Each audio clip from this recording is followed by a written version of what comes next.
try to learn more about a certain situation with somebody that's been discussed very highly throughout the YouTube world. And I am one that has stood steadfast, and I know Nena has as well, and I know Swamp with her big heart has as well, as many people within the chat. And we're talking about Kara Northington, which is Xana's mother. And of course, we got to start by saying that the 2 year anniversary, I think, was difficult for everybody that truly cares about this case, because it does remind us exactly, what actually happened, the tragedy that happened. And I know many people speak of that tragedy in many different ways, but it still touches all of us. I know Nena has been through the experience of losing a loved one, like many have. And, it's just a very hard thing to endure. So I know many people yesterday were, very on edge in regards to 2 year anniversary. I did get a little bit of good feedback in regards to the live that I did with Harsh Reality. I do know some people did reach out to me and were a little concerned that we didn't pay more attention to the actual victims rather than discussing the case itself. But, we went with the flow. That was a very last minute live, and it was a good one. It was something that we put together very quickly, and it literally was Harsh Reality's first time ever bringing anybody on his show. So I felt really, I guess, privileged to be able to do that, even though some people didn't think it was a good idea. I felt privileged to do it. So, Swamp, I want to thank you for having me here. And I know this is kind of an eye opening situation to many out there. I'm just going to break a little bit of news in regards to Kara. Her situation has changed. I'm not going to release out exactly what has transpired because, like I said, I've been working on it all night. I've been all day talking to people within her camp, and I'm learning things quickly. And even though I'm excited for her and I'm very happy for her, I'm also very nervous and I'm concerned. And that's why I don't want to get too in depth into a lot of things as of yet. And I know people within the YouTube community they're gonna start breaking the news and they're gonna start talking quickly about it, and it's gonna become a frivolous thing. But I just want to let everybody know out there, she's in good hands. She does have people that really are helping her, and soon I hope that I can give you more information, and she, can help share that information. I guess that's about the best I could do with that. But please be careful with what you hear coming from others that are going to begin speaking on things and releasing information. We got to be very careful with that, and we got to be knowledgeable that not everybody has all of the information correct, and that they're going to share things that are not real and true. Um, and then hopefully here very quickly we can rectify those and get the truth out there and let people know. So, ladies, I'm sorry that I kind of jumped in and took over the immediate part of the live here, but I wanted to get that out there, that there is going to be things flying very quickly. I've already seen somebody try to introduce what's going on and they failed pretty bad. So everybody just kind of keep your eyes and ears open, as you're going to hear a lot of things that are not going to be correct very quick. So now, AR, I know you knew exactly what I was thinking. You so you were told that there were limits to what you could say. Were you also saying that we're not going to be talking about her name anymore on our channels? Is that what we? No. You're more than welcome to speak about her. You're more than welcome to discuss your feelings about her. You can discuss things that you feel appropriate. I just want to let people know, with everything that I've been working with behind the scenes, I would be very careful of what you say in regards to her charges, uh, and other things related to that. As you guys know, I walk a very fine line in when I do discuss Kara. Um, People know that I care very much about her, that I care about her situation, but there's more to the story, and I just want people to be careful with what comes out and what's immediately stated because there's going to be some false information, and I already know it's going to happen. And I can't let out what I want to let out. That's not my position to be able to do that. So that's all I'm asking. Let's just be careful with if somebody releases information, which we know is going to happen. This is YouTube. We know it's going to happen. Be careful reiterating that information. Does that kind of make sense?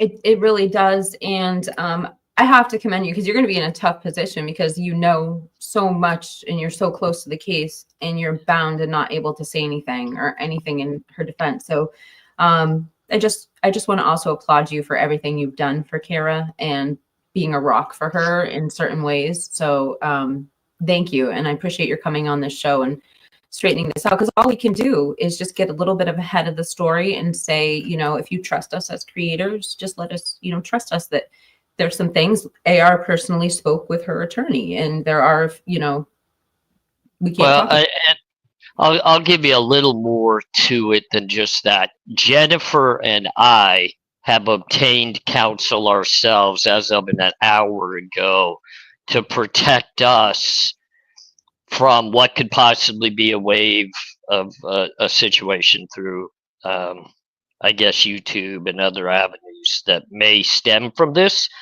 So we are, and it's not anything that we feel as though we've done or been involved in. It's a protection measure. So we did obtain counsel, and I think I told you, Swamp, you and I were kind of messaging back and forth behind the scenes. I had treatment this morning. I had things I was going through, but while doing that, we were scrambling to not only learn more information that I literally was working on throughout the entirety of the night, but we were obtaining counsel as well. So we now are protected as well by some, I guess, lawyers ourselves. So. Yeah, I mean, it's sometimes in YouTube, it does get to the point where you do need an attorney, and it stinks, but it is what it is. So, but I'm glad you have some counsel too, because it's difficult. It's difficult waters to navigate. Because you're also, well, anyway, Nena, we haven't heard from you yet.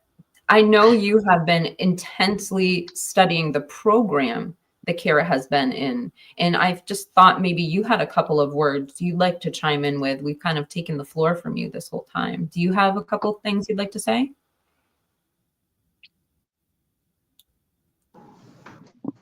Well, I come with a warning label, so AR, shoot me a look or a hey, stop if I'm about to say something. No, you run with what you've got. I'm intently listening because I would love to hear about the program as well. This is all about learning, and I believe that with your research skills and also your background, you're somebody that could literally help teach people like myself something that we've never been involved with. So I'm definitely excited to hear what you have to say. Okay. What I'm going to do is I'm just going to address the IDOC rider program. Okay. I mean, we're just going to take Kara out of it, and I'm just going to discuss my research concerning the rider program. Okay. Okay. And this is so everybody can understand. I have to say it one time. But anyway, Kara's IDOC is 2224. If you do the math, this is 9 months, okay? And they have 3 programs, okay? The most extensive program is the therapeutic program, okay? That involves counseling that involves group counseling and extensive rehab. Okay, and that impressed me a lot because with me being a recovering addict and being an advocate for getting people rehab when they need it, I know rehab. You know what I'm saying? And the thing about it is the rehab that they have in the therapeutic, it's not like just a 12-step program, and don't get me wrong, 12-step programs are great. They go into the cognitive behavior, everything about it, because what we always need to remember is the drugs and the addiction is not the problem, it's just the symptom. Okay, for addiction, everybody is like, oh, the drugs are the problem. Okay, the drugs are the problem and the addiction is the problem. But what caused that problem? Okay, what are we as addicts trying to fill a void, trying to feel about us? What are we trying to compensate for? Okay, that we become dependent on that drug and become addicts to where I guess that would define us in a way, because once an addict, always an addict, AR, once a convict, always a convict, I mean, and I'm not saying that against you, I'm just saying that's the facts of life, you know. But with the therapeutic program, it is 9 to 12 months, okay? Now, if you go from February to November, that is 9 months. Okay. But what I want everybody to understand is this is not 9 months of just, oh, wow, I didn't go to prison in the prison yard, okay? This is 9 months. They're in class and stuff like that from 6:30 a.m. until 4:30 p.m. And yes, they may do a painting because there is such thing as art therapy. They may work in a garden because there is such thing as horticultural therapy. There's music therapy. And the thing about it is that therapy, anything you do that can help you express your emotions, that can help you get all the anger out of you. Uh, Kiki, you offered to me, I'll be transparent. The video I did, of the poem I wrote, you picked up on the anger. Kiki came to me and she said, I can help you figure out a way to release that anger. That's a therapy. It doesn't matter if it's picking up poop. If it helps you deal with your emotions and helps you get off drugs and it keeps you clean and it makes you be accountable and transparent. That is the two most important things, is being accountable for your actions. Stop being the victim. Throw that damn victim card away. In 2012, headed to Louisville, Kentucky, I threw my victim card, and hey, y'all, let me tell you, I had a gold victim card, okay? I was a VIP in the victim squad, okay? And I threw my victim card out the window. And you have to get out of the mentality of being in active addiction. Now, once you tackle that, now keep in mind that she's doing this while trying to grieve her daughter. Now, for me, when I buried David, yes, I stayed clean from burying him while burying him, but I got clean in 2012. He died in 2019. So I had 7 years being clean under my belt. We're talking about someone that is in the throes of addiction, that's trying to go through the guilt, the regret, oh my God, I'm never going to have a chance to make up all the mistakes I made, anything like that. So they have the grief counseling and stuff like that. So the way that it works is, we're going to say the 3-month program, okay? The 3-month program equates to 3 years. The 6-month program equates to up to 6 years. And then the therapeutic program, which is 9 to 12 months, do the math. If it stands at like what I've said, you're talking anywhere from 7 to 12 years that if she did not do the program and come through it stable and to where they thought that she had benefited from the program, they would have shot her straight over to the prison yard and she would have done her years of being in prison. But don't think that they do this out of the goodness of their heart. They didn't sit there and say, "Ah, poor little addict, we're going to help them," okay? No. For each person that goes through the 3-month program, I need y'all to hear that. The 3-month program, one person saves Idaho $58,000 a year.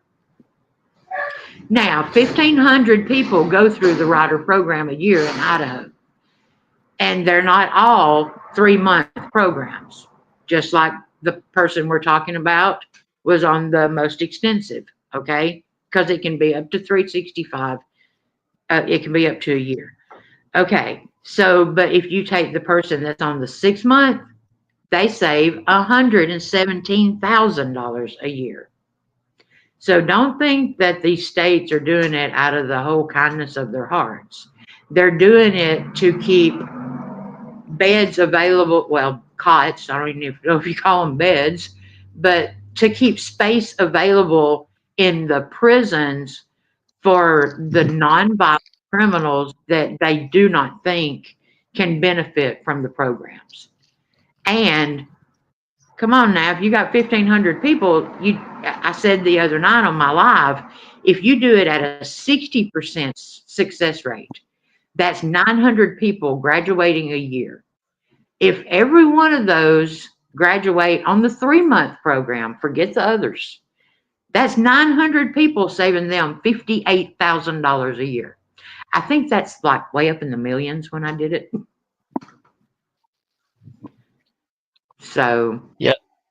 Well, and I can interject a little bit to that because obviously, when I was sentenced into DOC, and the various different states that I went to had different regulations, but the number one thing we always knew is there's what's called program yards, which is exactly what a lot of these people go to, both for narcotics, but also for DUIs. So you have these, they're deemed to be minimal security, but the thing about it is they actually have a lot more structure on those yards, and they're way, I want to say they're far more strict than even a medium yard in the DOC, because if you mess up at all, not only do you lose your place on that structured yard that's cutting down, the different things of your sentence and then getting you out earlier,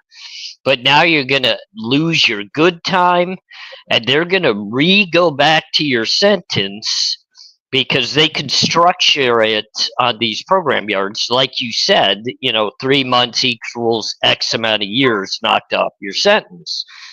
So I literally saw a lot of people that were coming back from those yards to the normal yard. And I'm shaking my head going, man, you had every opportunity to not only better yourself, but get back out there to your family in a more timely manner.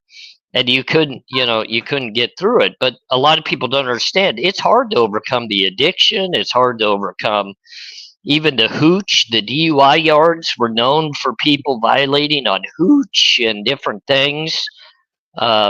So it frustrates me when a lot of people come across and say how privileged these people are and how easy it is, because it's really not.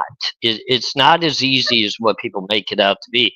Maybe they're less dangerous, but they're not easier. And one slip up and you're right back into the dangerous yards. And that's why it frustrates me when anybody wants to come across and say any level of the penitentiary could be easy. It's easy time. It's easy. No, it's not. You're still locked up. You don't have your freedom. your family is, desperate to be able to see you, talk to you, and there may be times you go a week, 2 weeks, 3 weeks without even being able to make a phone call. This is not easy time, and I don't care what level you're on. It's not easy time. Um, and I kind of Absolutely. make I make people laugh when I say, my easiest time was maximum security lockdown, where I only came out of my cell maybe an hour a day, and I rarely went to rec, and it was my easiest time because I was stable in my position in my cell. I didn't have to, worry about when's rec, when's chow, when's shower time, when's this, I was locked down, so it didn't matter. The more freedom you got, the harder prison is, in my opinion. You got to worry about a job. You got to worry about disciplinary. You got to worry about what the officers are going to be doing to your cell when you're out at rec. They're going to be tearing your cell up. They're going to be. I've been through this. I know all about. I can tell all the stories of. You just have no inner freedom. Even it doesn't even matter the freedom that you can't walk around outside. It's inside of you. You still have no freedom. uh, People on these program yards are being told what to do constantly all day long, and if they buck back at that at all, if they come back and say, nope, I don't want to go to school today, nope, I don't want to go to counseling today, no, I don't want to go over here, guess what? They're out of the program. They lost their good time. They're back on a normal yard, and they probably are getting disciplinary action against them to where they may not even be able to make a phone call for a year. You never know. Um, Sorry, I didn't mean to cut you off, Nina, but I absolutely agree with you that these programs, some of these people that are able to accomplish these, it's amazing to see. I didn't ever have a drug issue. I never had I've never had DUI. I've never had anything of those, so I would never be eligible for those type of programs. But I've seen the people that are involved in those and the intensive work that it takes to successfully complete that, and it's rare. It's absolutely rare for somebody to be able to do that. And anybody that's able to, man, I got more respect for those people than most, because I couldn't do it. I couldn't do it. I guess what oh, I didn't mean to cut you off, AR. I'm sorry. You didn't. You didn't cut me off at all. I guess, if you've never been through addiction, I'll tell you one little bitty short story. When I lived in Louisville, there was a bad batch going around. And instead of people being too afraid to purchase and do what their DOC was, they literally drove to the emergency room parking lot so that if they did get that bad batch, they were at the hospital and could get help. That's how strong addiction is. Instead of saying, oh, well, I think I might skip it for a couple of weeks, no, it's okay. Well, we'll just go to the emergency room. And that way, if we get a bad batch, we're at the hospital and they can help us. That's what addiction is. Well, I'll tell you, and I'll add to your story a little bit. And Swamp, I don't mean to leave you out of the whole conversation, so I'll definitely, just make my quick little interjection. I want to hear from you too. But I had a cellie. I was in a closed custody cell in Arizona, and it was the first time that I had actually gotten a cellmate in quite a while. So I wasn't used to it. But, we got to talking a little bit, but I never realized how into the black tar, which, if people don't know what that is, it's H. He was. And one day we're sitting there and he says, hey, can you help me out real quick? And I'm like, what's up? I'm thinking help him make his bed or something crazy, because he was always kind of slow and tired. And I said, what can I do for you? And he hands me this makeshift rig that's made out of, like, it seems like just scrap garbage that you find on the yard. He goes, I need you to shoot me. And I'm like, shoot you? What do you want me to do? And the thing is, like, I knew what he wanted me to do, and I wasn't wanting to do it, but I was like, all right, dude, whatever. And then, so you're thinking arm, you're thinking leg, you're thinking the normal places. He goes, no, man, all that's done. Like, you can't do that there. You got to shoot it in my neck. And I looked at him, I said, you want me to stick this into your neck? And he goes, yeah, absolutely.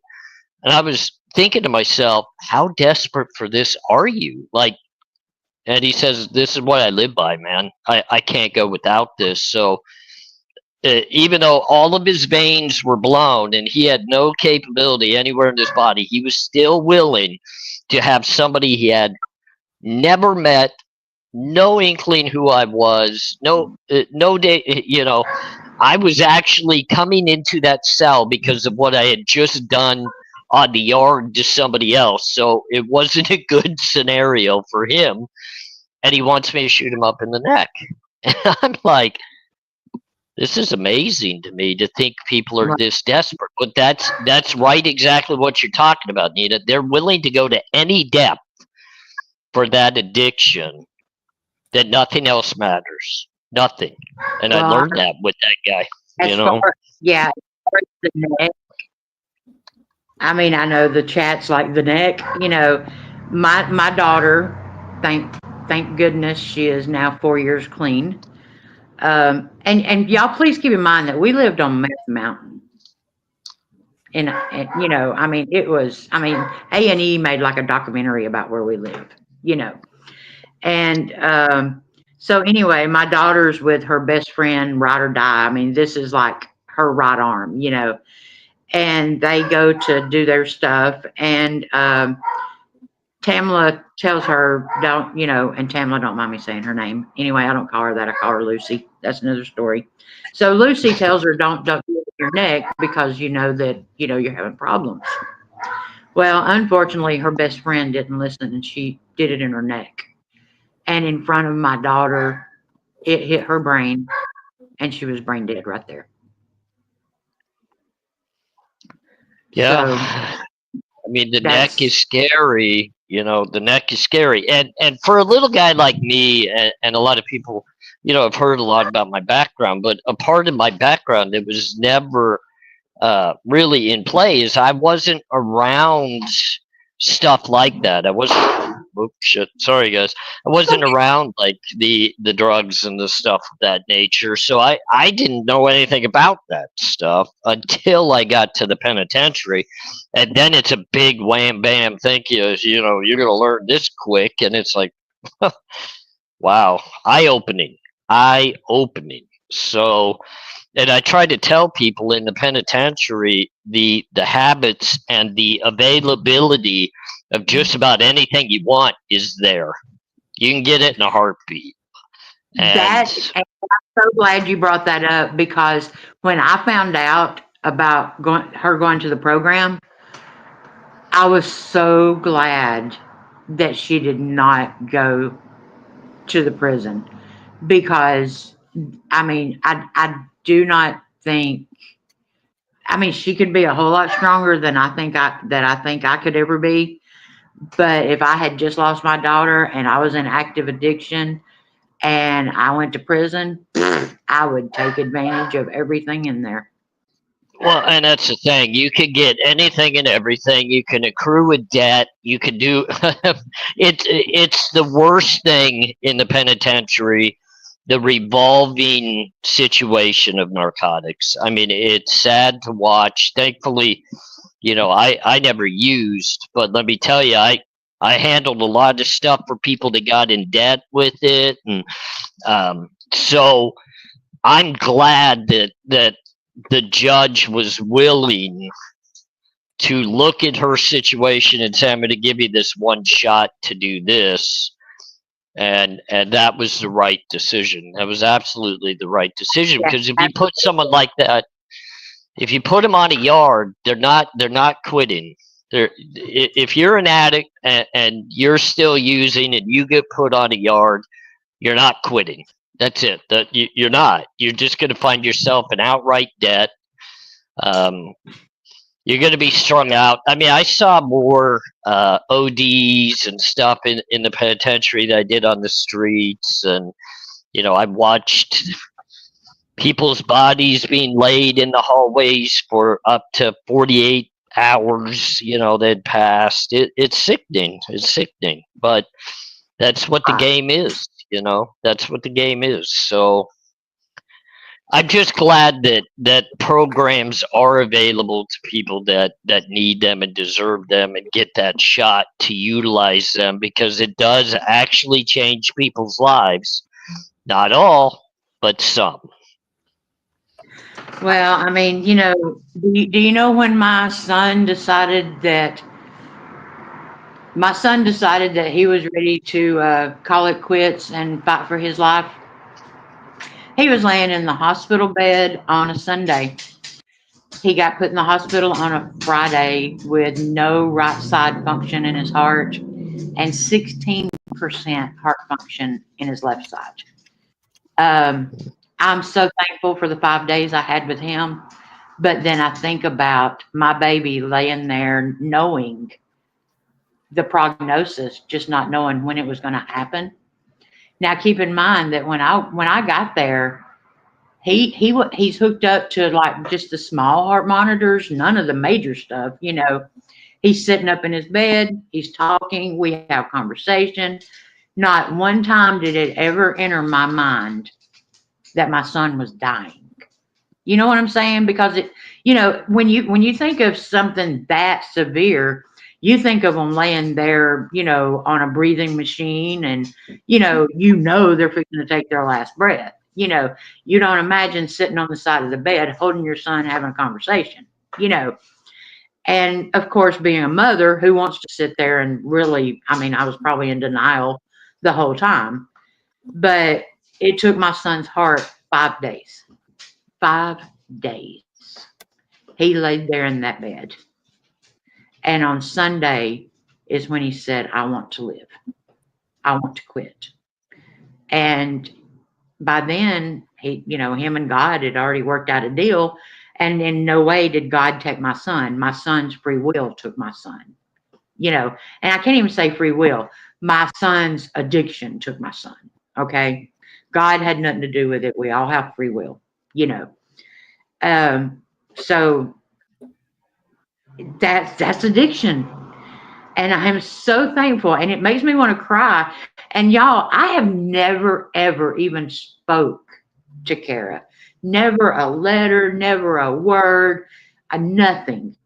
But I feel so connected to her because of the loss of a child. And do not get me wrong, the way my son died and the way Xana died, two totally different scenarios, but it's still burying your child, you know.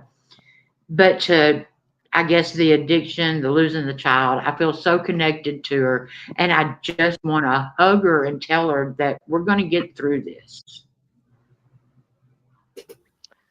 And I think that's where I've got to give you the utmost respect, because there's one thing as a YouTube content creator, and I'm sure Swamp understands this as well.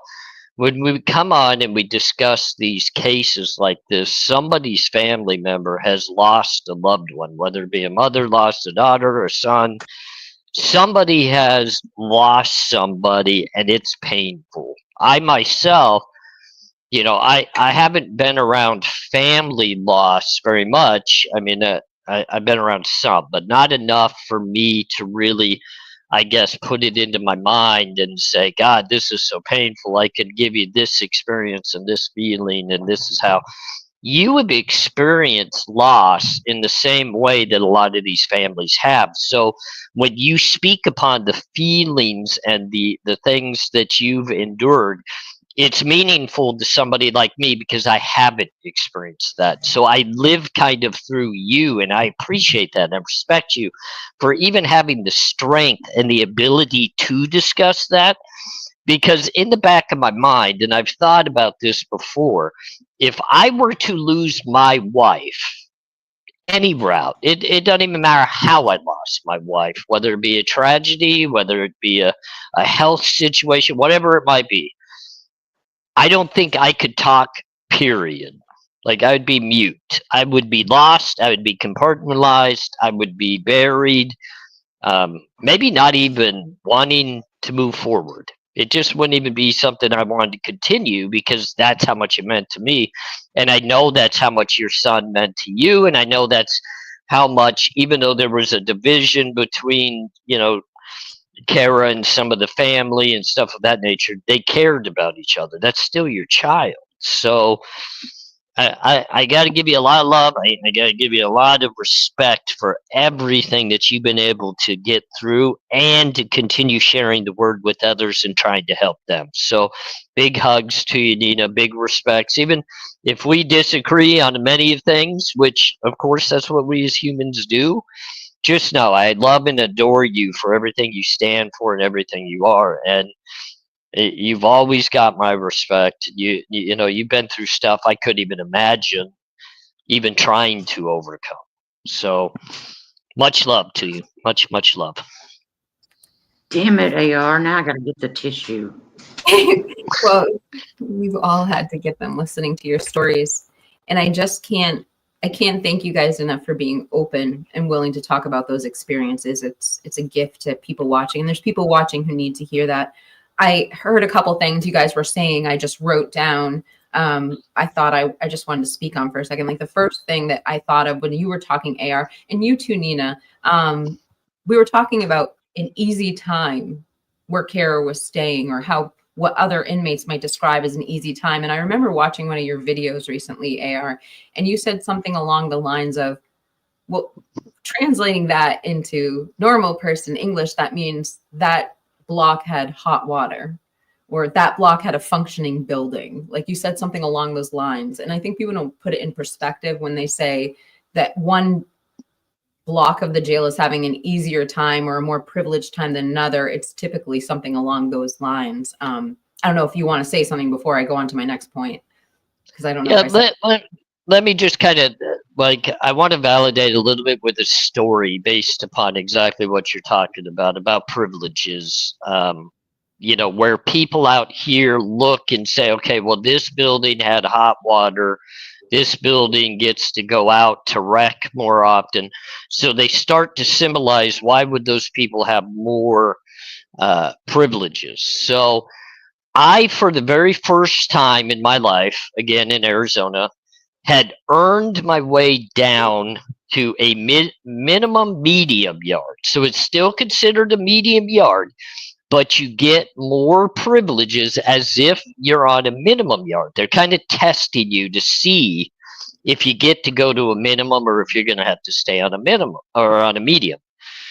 Of course, me coming from a high yard, I like the high yard. So I went into that situation, said, I'm just going to cause a big disruption. I'm going to create an issue and I'm going to go back to the maximum yard. I don't want to be here.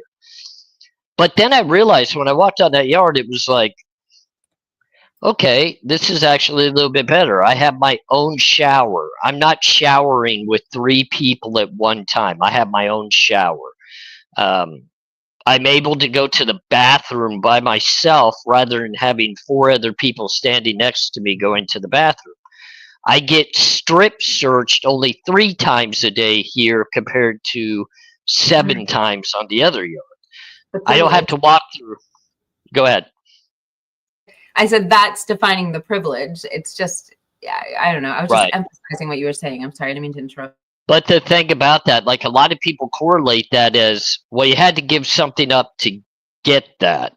And in my experience, it's not, I had to give anything up to get that. I had to earn it through my behavior and also through the classification process. And that I want to help people best understand the classification process and the way that it works through disciplinary and why certain people are on certain yards. Yes, murderers can go to minimum yards. They just can't leave the yard to go to work. They have to be within a fenced area and stay there. Doug Grant, who is convicted murderer, Phoenix, Arizona, he was a major trainer for the Phoenix Suns. ended up killing his wife. It was an odd story. You could see it on 48 Hours. You could research it. He attempted to take her life numerous times and then finally succeeded. Got an 8-year sentence and did 6 years of it on a minimum security yard. I know that because that was the first time I went to a minimum yard, and my wife and his new wife and came in at the same time, and we all got to meet each other. So, people, prison is structured based upon your ability to control yourself and not create havoc and get into disciplinary issues. Don't go get tattooing, tickets. Don't get caught smoking in the bathrooms. Don't get all these infractions. And you have the capability of going to better yards, having better jobs, eating better food, getting hot showers, getting the more like closer to real life atmosphere because you're working your way to being a normal human being. So, I don't want to call anybody like you had to be a snitch to be on these type of yards, because maybe you'll find one or two on that yard, but 99% are normal, everyday human beings that are working a program, or they earned their way to a good job or whatever it might be. You can't disrespect them in the sense and say, well, they're here because they're this. Well, I made my way to one of those yards. I just wasn't allowed to go outside the fences, but I made my way to one of those yards. And trust me, if you want to like chest bump each other and like people do in my comments and want to act tough, like you've been Billy Badass on a prison yard and I haven't, or whatever that might be, you can look at my disciplinary record and understand why I stayed on max yards as much as I did. I got caught prison promoting contraband. I was bringing in cell phones. I was bringing in stuff through visitation that was worth thousands of dollars. And, it was like I hustled. I earned where I was at. And it makes me sick to my stomach when we just point and say, well, they had to have done this to be on that yard.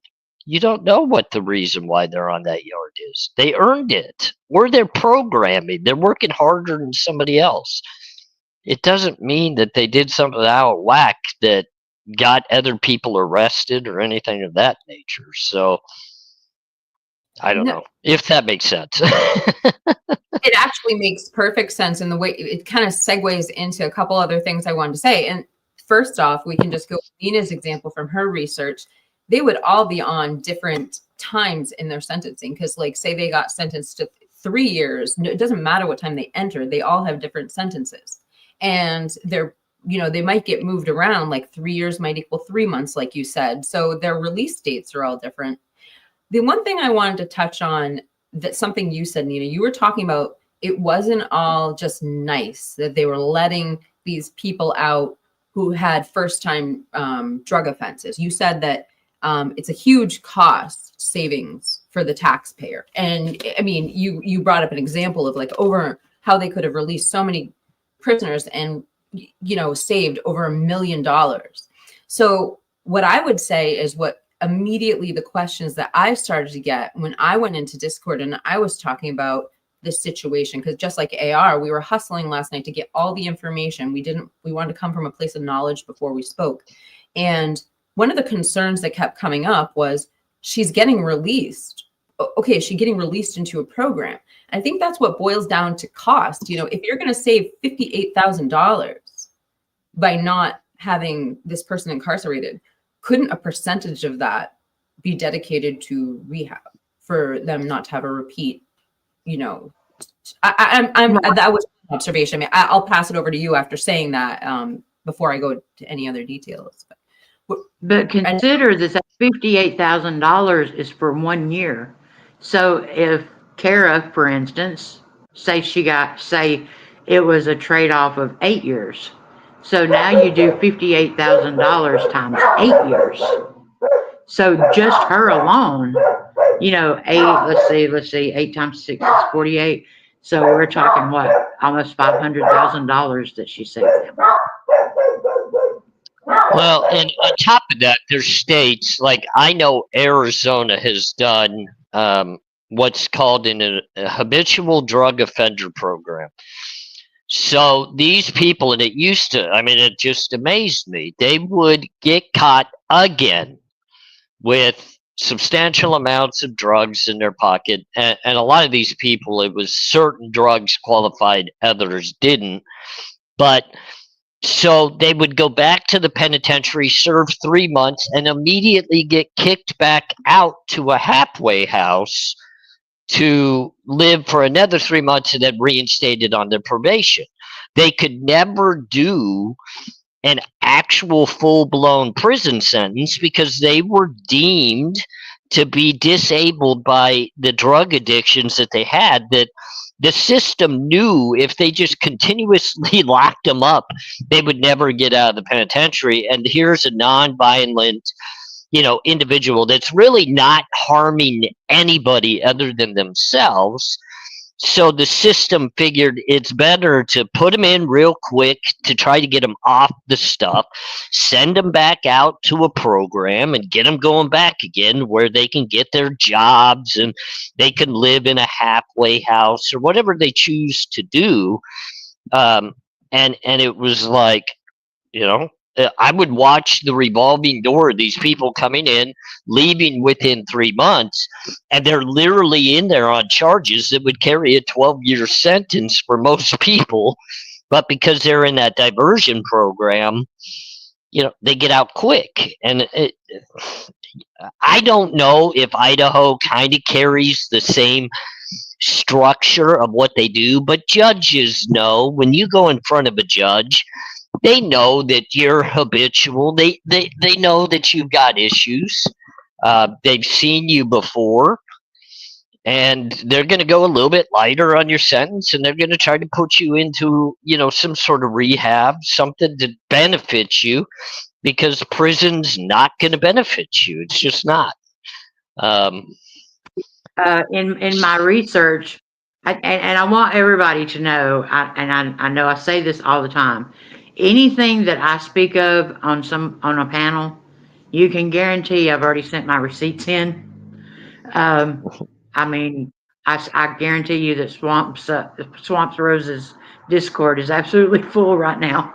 Um, but one of the receipts is actually the recidivism, and it's talking about them just coming back, coming back, coming back.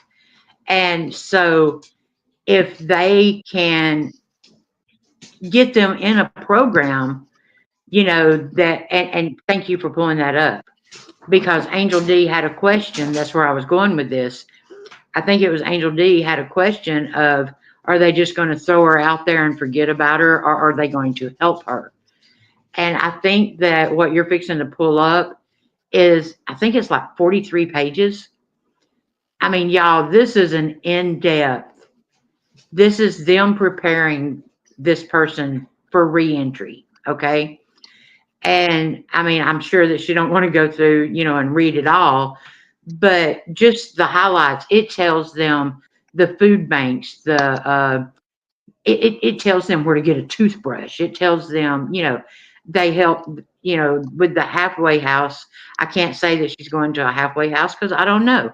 It's none of my business really. As long as they're helping them and not just throwing them back on the streets and saying, okay, you graduated, here's your diploma, see ya. I'm good with that.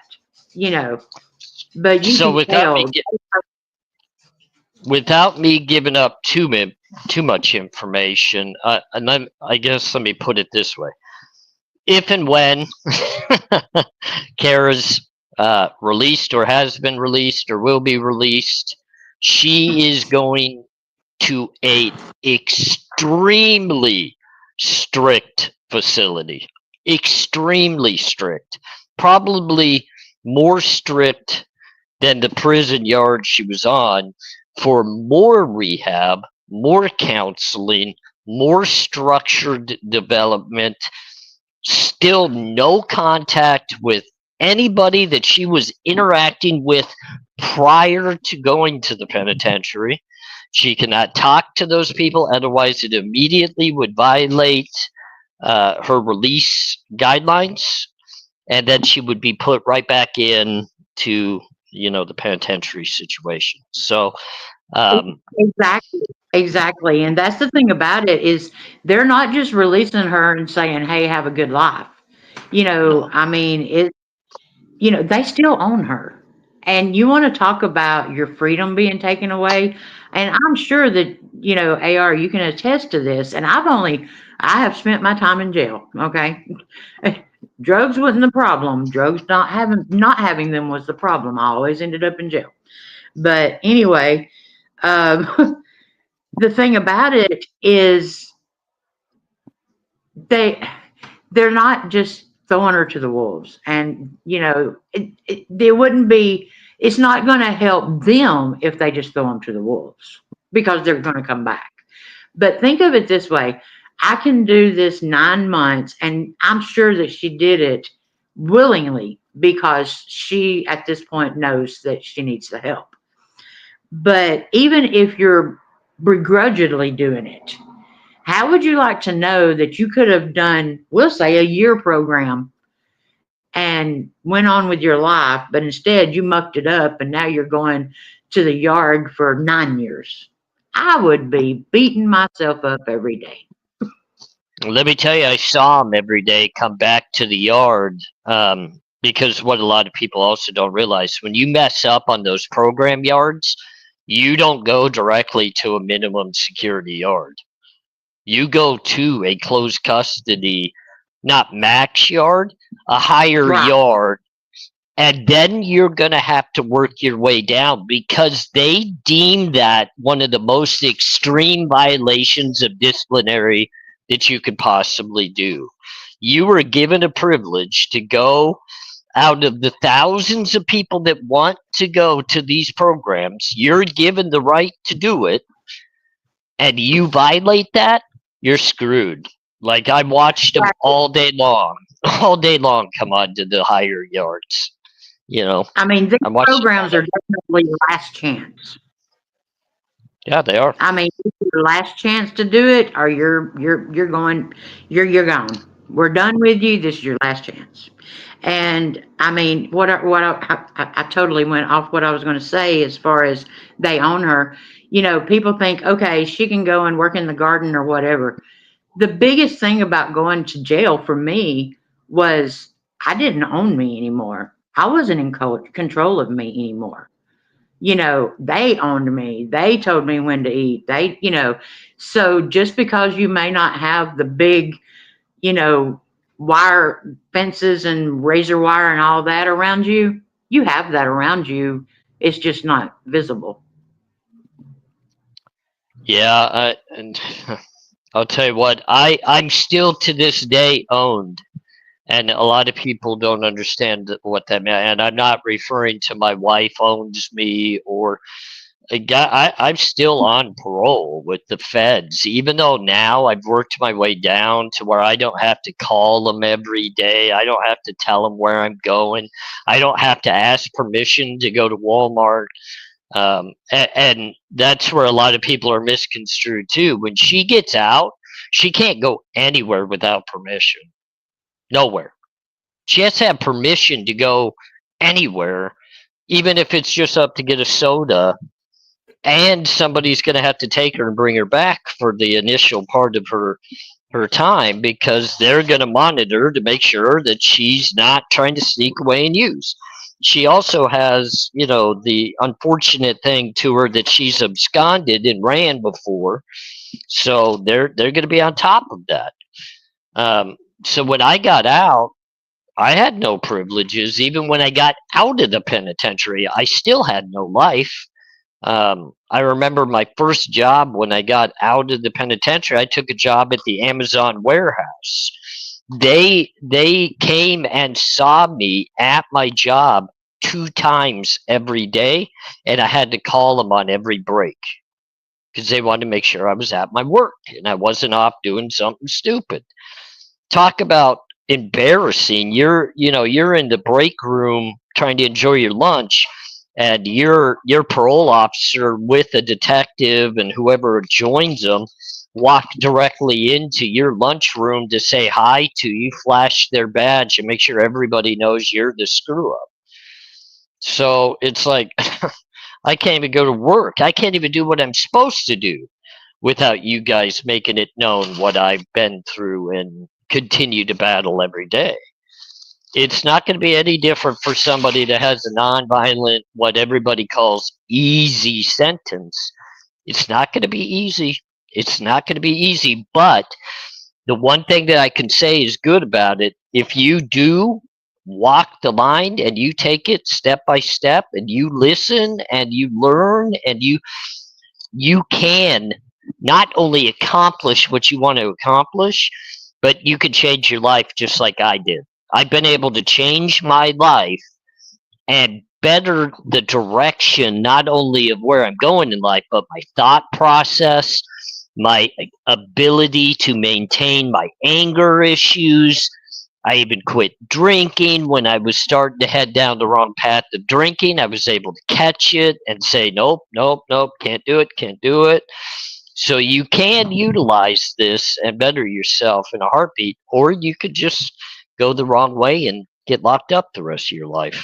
I mean that's really what it's going to come down to. If you mess up, you're going away for a long time, long, long time.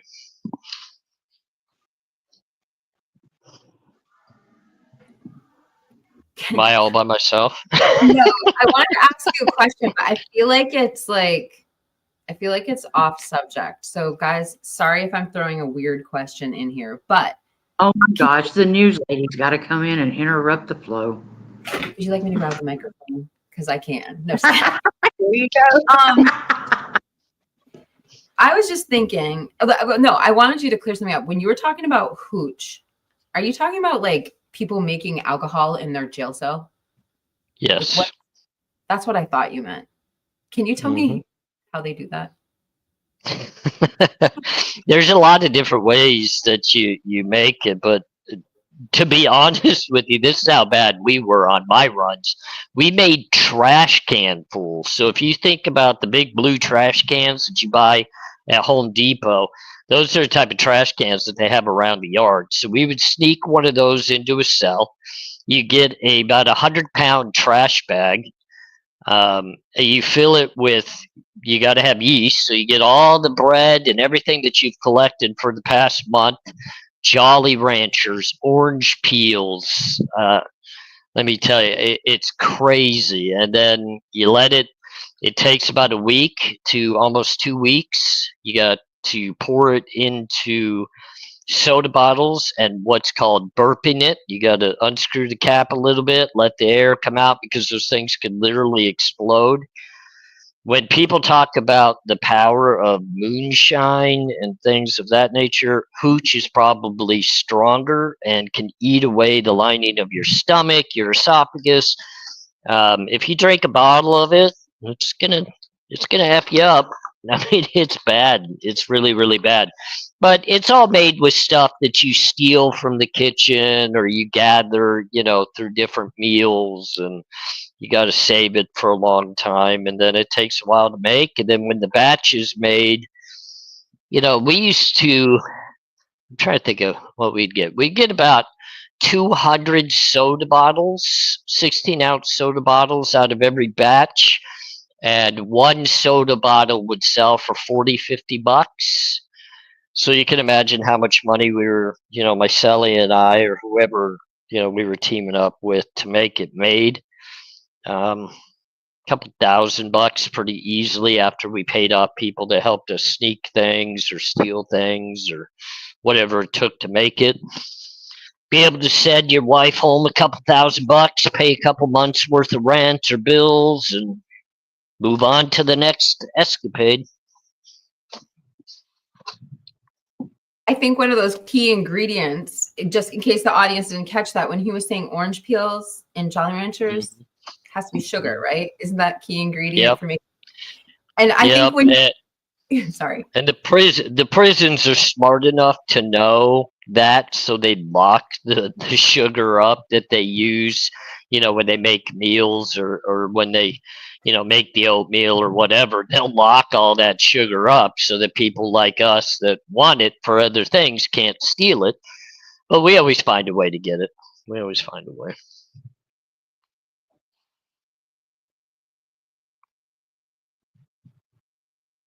When you were talking about moonshine like that, I've heard that like when they make that, like I always think like bathtub gin or something, but when they make that hooch or whatever, it can blind you. Like you can literally, like you said, it could eat away your stomach lining. I've heard you can go blind from drinking that. I don't know if that's like a urban legend, but that's what I heard. Yeah, I mean, I've seen people die from it. Like literally just keel over with alcohol poisoning or just all kinds of stuff. I mean, it is crazy, but yeah, I mean, I'm sure it blinds you. Probably knocks your hair out. I mean, there's a lot to it. And it's the nastiest stuff you'll ever imagine. You can't make it taste good. It does not taste good, but nobody cares. Get limes. You can't get limes. I'm just kidding, but I'm just. Rolo has a question for you. Swamp Rose, ask him what's white lightning. And like a lot of people want to know too. Oh God, what I just do? White lightning. Oh Lord, I just don't even want to get into white lightning. Oh God, I'm sorry. Oh, man. I'm sorry. No, I mean Rolo. I mean it's great, man, because the thing is, like, I know Rolo's very well educated about what he's talking about just based off of the things he brings up, because he knows white lightning. I know white china. I mean, we could go back and forth all day with the different things that are going on in there, and that's what I'm trying to interject to you guys. Like literally anything and everything that you want, you can get, and if you can't get it, somebody else will get it for you from outside of the fences. And that's the thing. It's a walking, what's the best way to put it? It's a walking drunk and high tank all day, every day. And you definitely know when the yard runs out because everybody's angry and fighting. And then you know when the yard gets it back because everybody's laid back sleeping. So it's like you could tell where the yard's at. And I know that's how SSU and all the different security teams knew, like, is the yard flooded right now? Because everybody's in their cells sleeping. What's going on? Yep, must be flooded. Okay, nobody made it to wreck today. We know everybody's either drunk or high. It's just the way it is, So it's like, whatever. Rolo, I love Rolo. Yeah, I was trying to catch all the comments. No, but you remind me of that it reminds me of that saying that Einstein says, like, and maybe it doesn't apply. I'm sorry if I'm throwing out the wrong saying, but he was like, beer or hooch, I guess we could say, is proof that God loves us and he wants us to be happy. Just saying.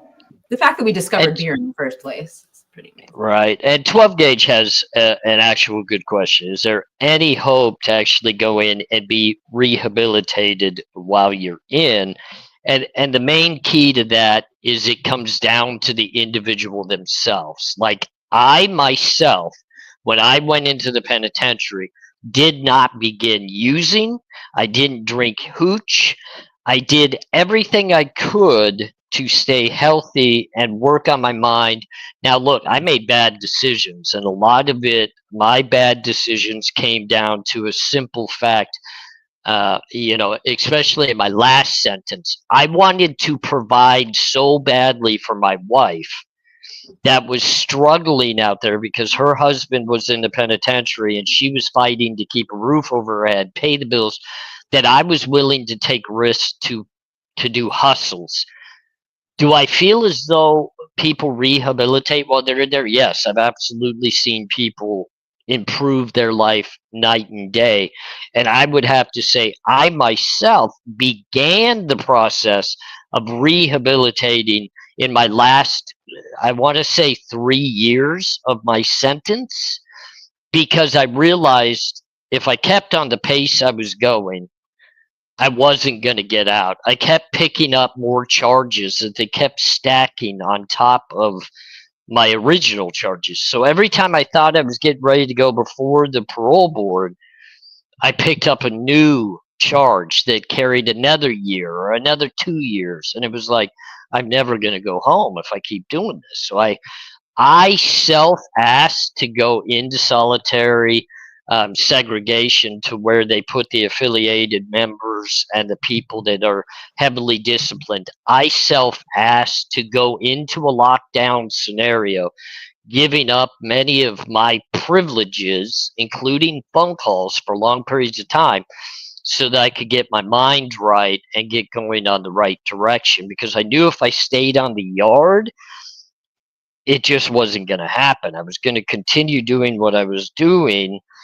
And I mean, it was everything from bringing cell phones in to, if somebody had to get handled on the yard, I was the first one to put the socks on my hands and say, okay, it's time to go handle it. Let's do it. All right, no problem.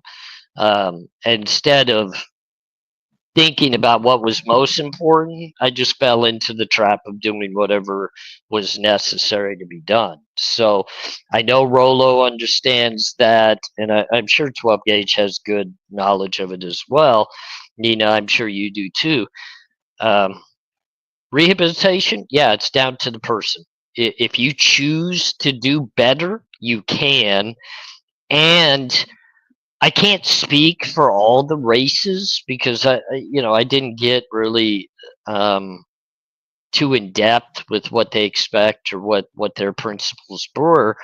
But within the white race, if you chose that route to better yourself, we would support you in that. But we still expected you to stand up for the race if something happened. But let's say a youngster wanted to become educated, and we supported that. We encouraged that, and that you can make that choice, but it's up to you.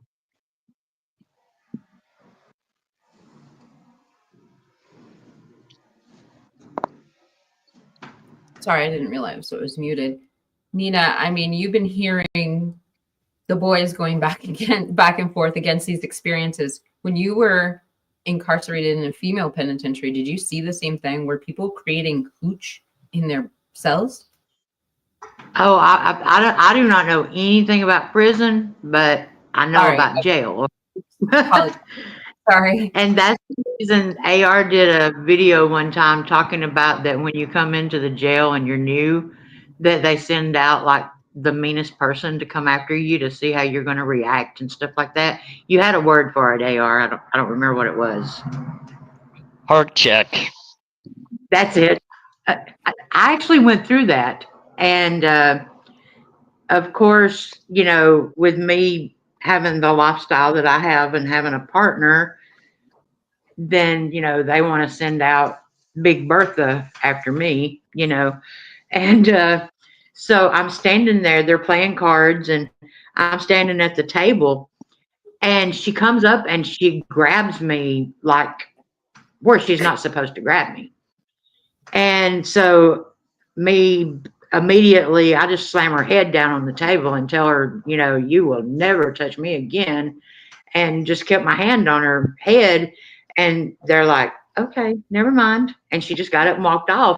But until AR made that video, I had no idea what it was. You know what I'm saying? I didn't know that they were like checking to see what kind of person I was, or you know what I'm saying? So when I heard that, I was like, dang it. I guess I passed.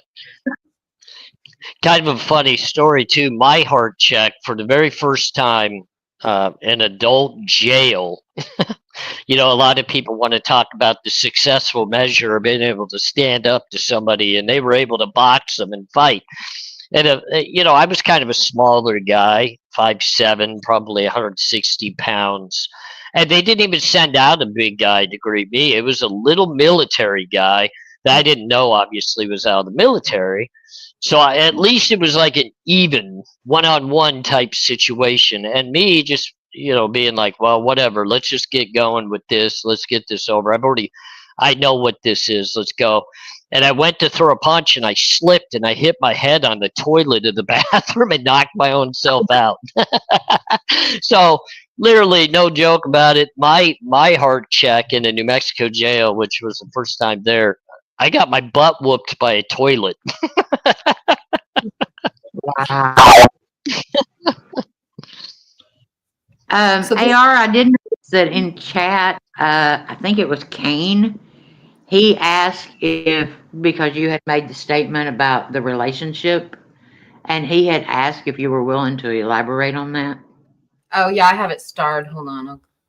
Oh, I'm sorry. No, I'm- good. I saw it too a while back, and I threw a star on it. But here, the question is, AR, how is Xana and hers relationship? If you are willing to share / no. Xana and Kara's relationship. Yes. Yeah. There, When we, there was no relationship.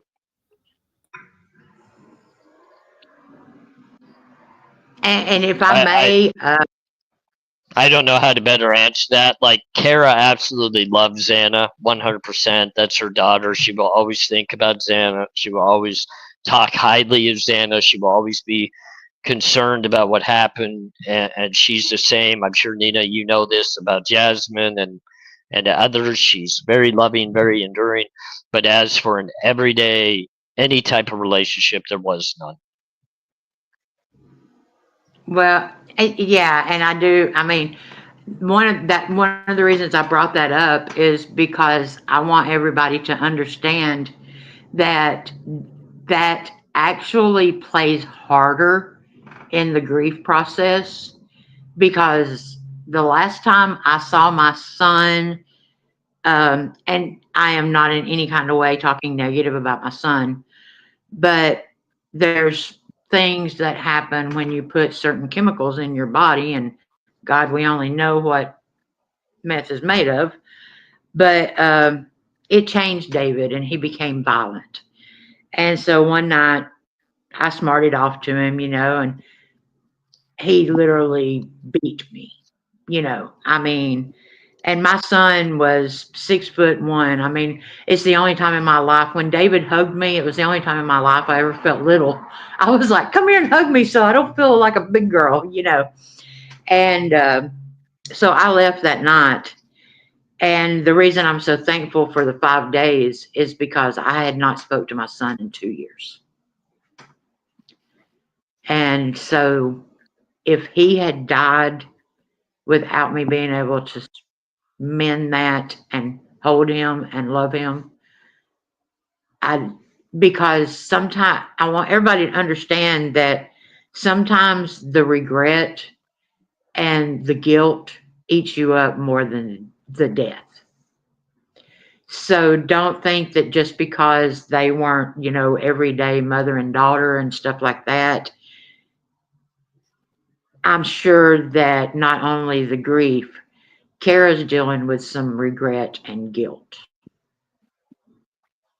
Yeah, So, there's no doubt about it. And I can kind of interject like a little bit of how it's a little different situation, but many of you guys know my background. I was taken away just after birth from a very abusive biological mother, blah, blah, blah, blah, blah.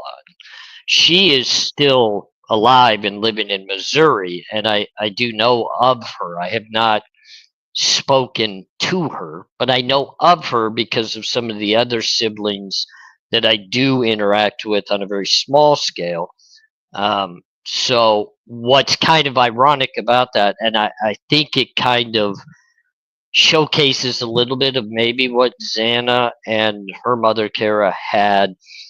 I think about my biological mother. I worry about her because I know her health is not great. I know she battles a lot in life, and she's going through a lot of things and has experienced a lot of things. And I care very much about that. But I don't have that relationship with her on any level. There's just no relationship. And that might be best for her and it might be best for me. And I believe at the end of the day, Kara knew kind of her situation, and maybe it was best to allow Xana to excel and do well in life without having to worry or endure the back and forth with Kara. And I'm sure it's the same with Jasmine. And so the caring is there and the loving is there, and I think that's showcased in the point of keeping that distance, because I believe that's what I do with my biological mother, and she might even be doing with me. Without talking to her, I don't know that for a fact, but I believe that if I became a part of my biological mother's life, it would be detrimental. And if she became a part of my life, it could spin me off into a direction that's probably detrimental as well, because I've got a lot of anger. I've got a lot of, bent out of shape emotions within me that it, when we're distant like we are, it's easier to just deal with and just understand. But I think if we close that proximity, because my other siblings who have met her because they were adopted as well have discussed, why don't we do an all together get together, and I'm like, I'm not going back to the penitentiary. That's just not going to work. Like I would, Right. I can't do it. It just wouldn't work. And I think there's some of that in the dynamic in the Xana and the Jasmine and Kara situation, that they knew what was best for each other, and I think they took that route. And um, Viviana was right. I saw real quick. I mean, I finally learned how to on my phone show some of the comments, and she's absolutely right. It was about the age of 5 where they went their separate ways of Xana at the age of 5, and they kept that distance. So and mine was literally very early in life, like less than a year old, and then I spent 8 years in the foster care system. So a different scenario altogether, but I understand the dynamic of the possible need to keep the distance. Well, And the thing about it too is if it, everybody's heard me talk about how Maddie and Xana had already broken that generational curse. They were already succeeding. You know, because if you can break that generational curse, you've already succeeded. Okay, you're already a success. And the thing about it is, you heard me say that I call my daughter Lucy. We don't do mama and daughter or anything like that. We do, I'm Mavis and she's Lucy, and we haven't had a crossword in 3 years. And, some people think that's crazy, but we built a friendship. And, I mean, she's Lucy. I mean, I'm Mavis, and we don't do the whole mama daughter, because the way we looked at it was, once I got clean, I would have been guilt parenting, you know, and she would have been guilt childing or whatever. But what was best for our relationship is just Lucy and Mavis, and build a friendship, you know. And it's the closest that I've ever been to my daughter. And so if Kara saw that, Xana's breaking that generational curse and she's, excelling and everything, then she probably chose to step away. And that's only in my opinion. But I didn't want anybody to think that just because they didn't have that bond or whatever, that the pain and the guilt and the regret's not still there. And I would think that it's hard for me to talk about my biological situation because of the fact that, one, I feel it's unfair for me to speak for my biological mother, but knowing the situation where she to this day still has no idea even who my dad is, because she was having a relationship at the age of 15 with so many different people. She doesn't even know who my dad is. To the points that drugs were more important than her first three kids. My next in line sister, that's a year. I think we're a year different. We might be two. I think we may be 2 years different. So I was born when my biological mother was 15, and then at 17 she had my next sister, who became the ashtray for her boyfriend putting cigarettes out on my sister. So she got taken away by the state. And then the third is Brian, who was the third in line brother, and he got abused sexually, which I guess the first two of us luckily were not, but he got abused sexually by his dad. So there's six of us biological children, six different fathers. Three of us have no idea who the fathers are. Two of us have extreme health issues from drug usage by our mother. And then Brian, my oldest brother, was killed by somebody in a relationship a couple of years after I got out of the penitentiary. He reached out to me. I had never met him. He said, "I need you to come help me because of some choices he was making in life." I told him I couldn't do it and I wasn't going to do it. And then I got a call about a week later that he had been killed in a hotel room. I don't remember what state. And the police wanted to talk to me to find out more information about it. I'm like, I have no idea. But because his last few phone calls on his phone were to me, I got reeled into that one. So since then, I've been very distant from anybody in my biological family that reaches out. I only talk really to my sister right below me, and that's just because we're distant and we talk here or there.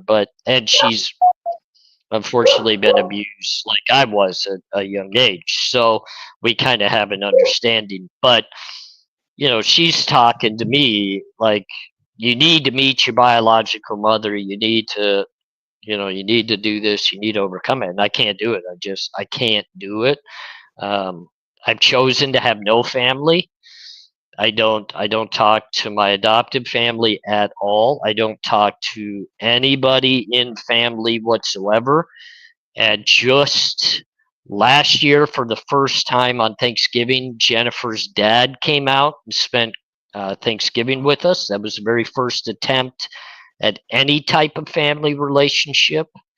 This year, the dad is coming back with his other daughter and son. So Jen's sister and brother are joining him this year. So now this is the first time ever I'm going to spend Thanksgiving with family on a bigger scale. So we'll see how that Oh, goes. I'm kind of nervous, but so awesome. so it I, takes time. It takes time, but there's also some relationships, and I understand it. Nina, I'm glad that you were able to build that relationship and you found a way to make it work. Unfortunately, some of us, we can't do that. I can't. I can't do it. So, I mean, it's well, I mean, unfortunate. the thing about it is I was, I think I said it on my live one night, my ranting live, is that I understand being that POS mother, and I mean, I never lost my children. DHR never got involved. I worked a job. I was one of those functioning addicts, y'all. There's no such thing. You're delusional if you think you are, But the thing about it is, I was never like an absent mother. I just always, I mean, 16 years, you got to consider my son lived 11,956 days. And of that, I would say over half of it, I was doing meth every day. So, you know, um, I still worked a full-time job. I provided for them and stuff like that, but it doesn't excuse the, what is it, pillar to post life that I gave them, to where I could just pick up and move or whatever I wanted, whatever gave me what I wanted. I wasn't the mother that did what my kids needed. I did what my addiction needed. If you Yep. don't mind, I want to like I just want to interject and say something. Hearing that story of you and your son, I just want, and then hearing the story of you and your daughter and how you've healed your relationship. It's just, first off, I'm sorry for what you've been through, and it puts perspective on everything. And when you tell the story of your son's passing, it just knowing the whole story, it's very moving, and somebody out there needs to hear it. And I'm glad that you shared it with us. But I want to even bring up more what you and your daughter have done, like instinctually or naturally, or maybe somebody told you to do that name change. Like, to me, it's so brilliant. Like, you're breaking the generational curse. You're changing your names because you're changing that codependency. And Exactly. I'm sorry. Yeah, I wanted your response to that, but that's what it sounds like to me, is like breaking that generational curse by changing you changing those names, just saying it in that moment. You take away the codependency, feeding my anger or feeding whatever it was that fed your addiction, or you know what I'm saying? I'd love to hear your response to that. Well, I mean, the thing about it is, um, Lucy, um, Lucy used to call me her incubator. That's how you've heard me refer to my mother as my incubator. I got that from my daughter, and that's so sad to say, And I never knew that she called me that. But okay, David died in October, and on Christmas Day, 2 months later, her dad died of a massive heart attack on Christmas Day. So within 2 months, Tamla Lucy lost her brother and her father. And so she had always leaned more towards her father because he wasn't an addict.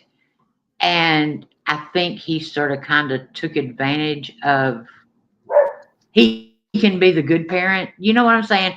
And don't get me wrong. He, at that time, he probably was, getting rid of the victim card. Yes, he was. uh, but then we actually, after she lost her dad,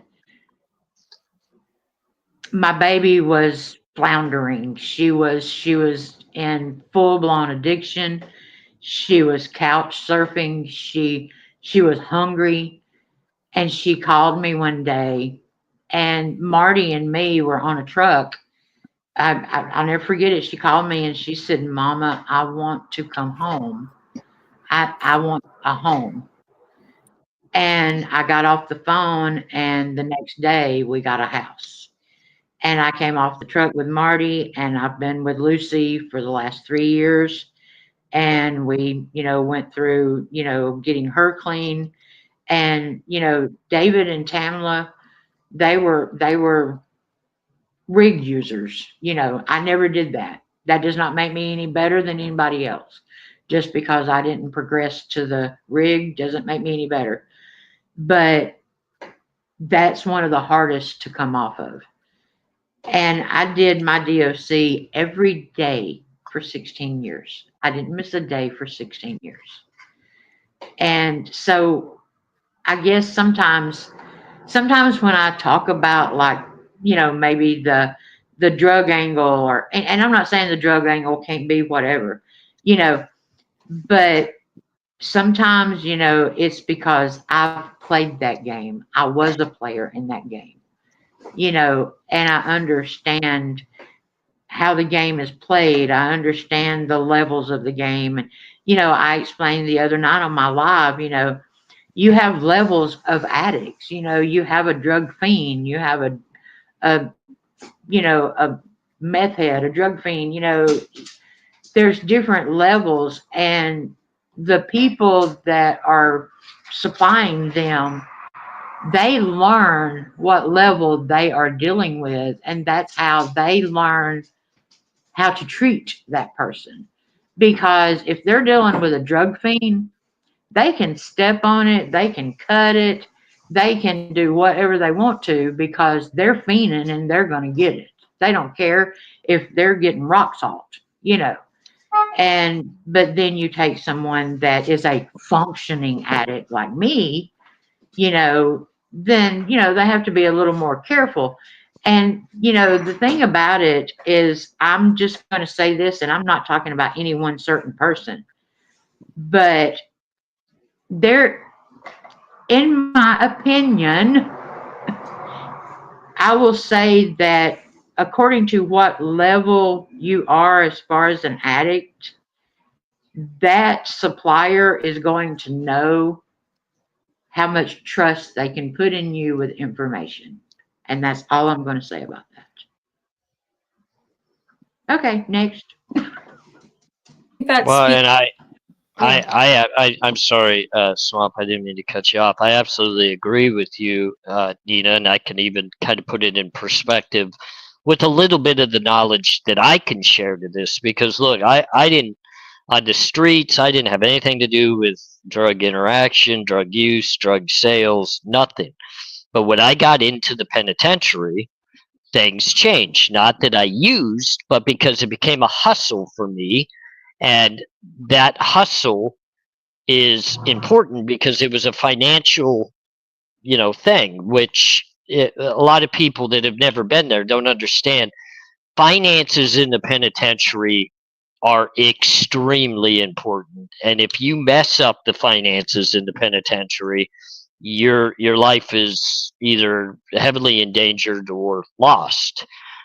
So I took it very seriously, and to kind of interject on your point, Nina, we knew what levels we could supply somebody said products and how much we could stretch them based upon what's their usage level, what's their financial capability, and the trust factor on a low scale are people that knew nothing about how it was coming in the door. They didn't know when it was going to be there.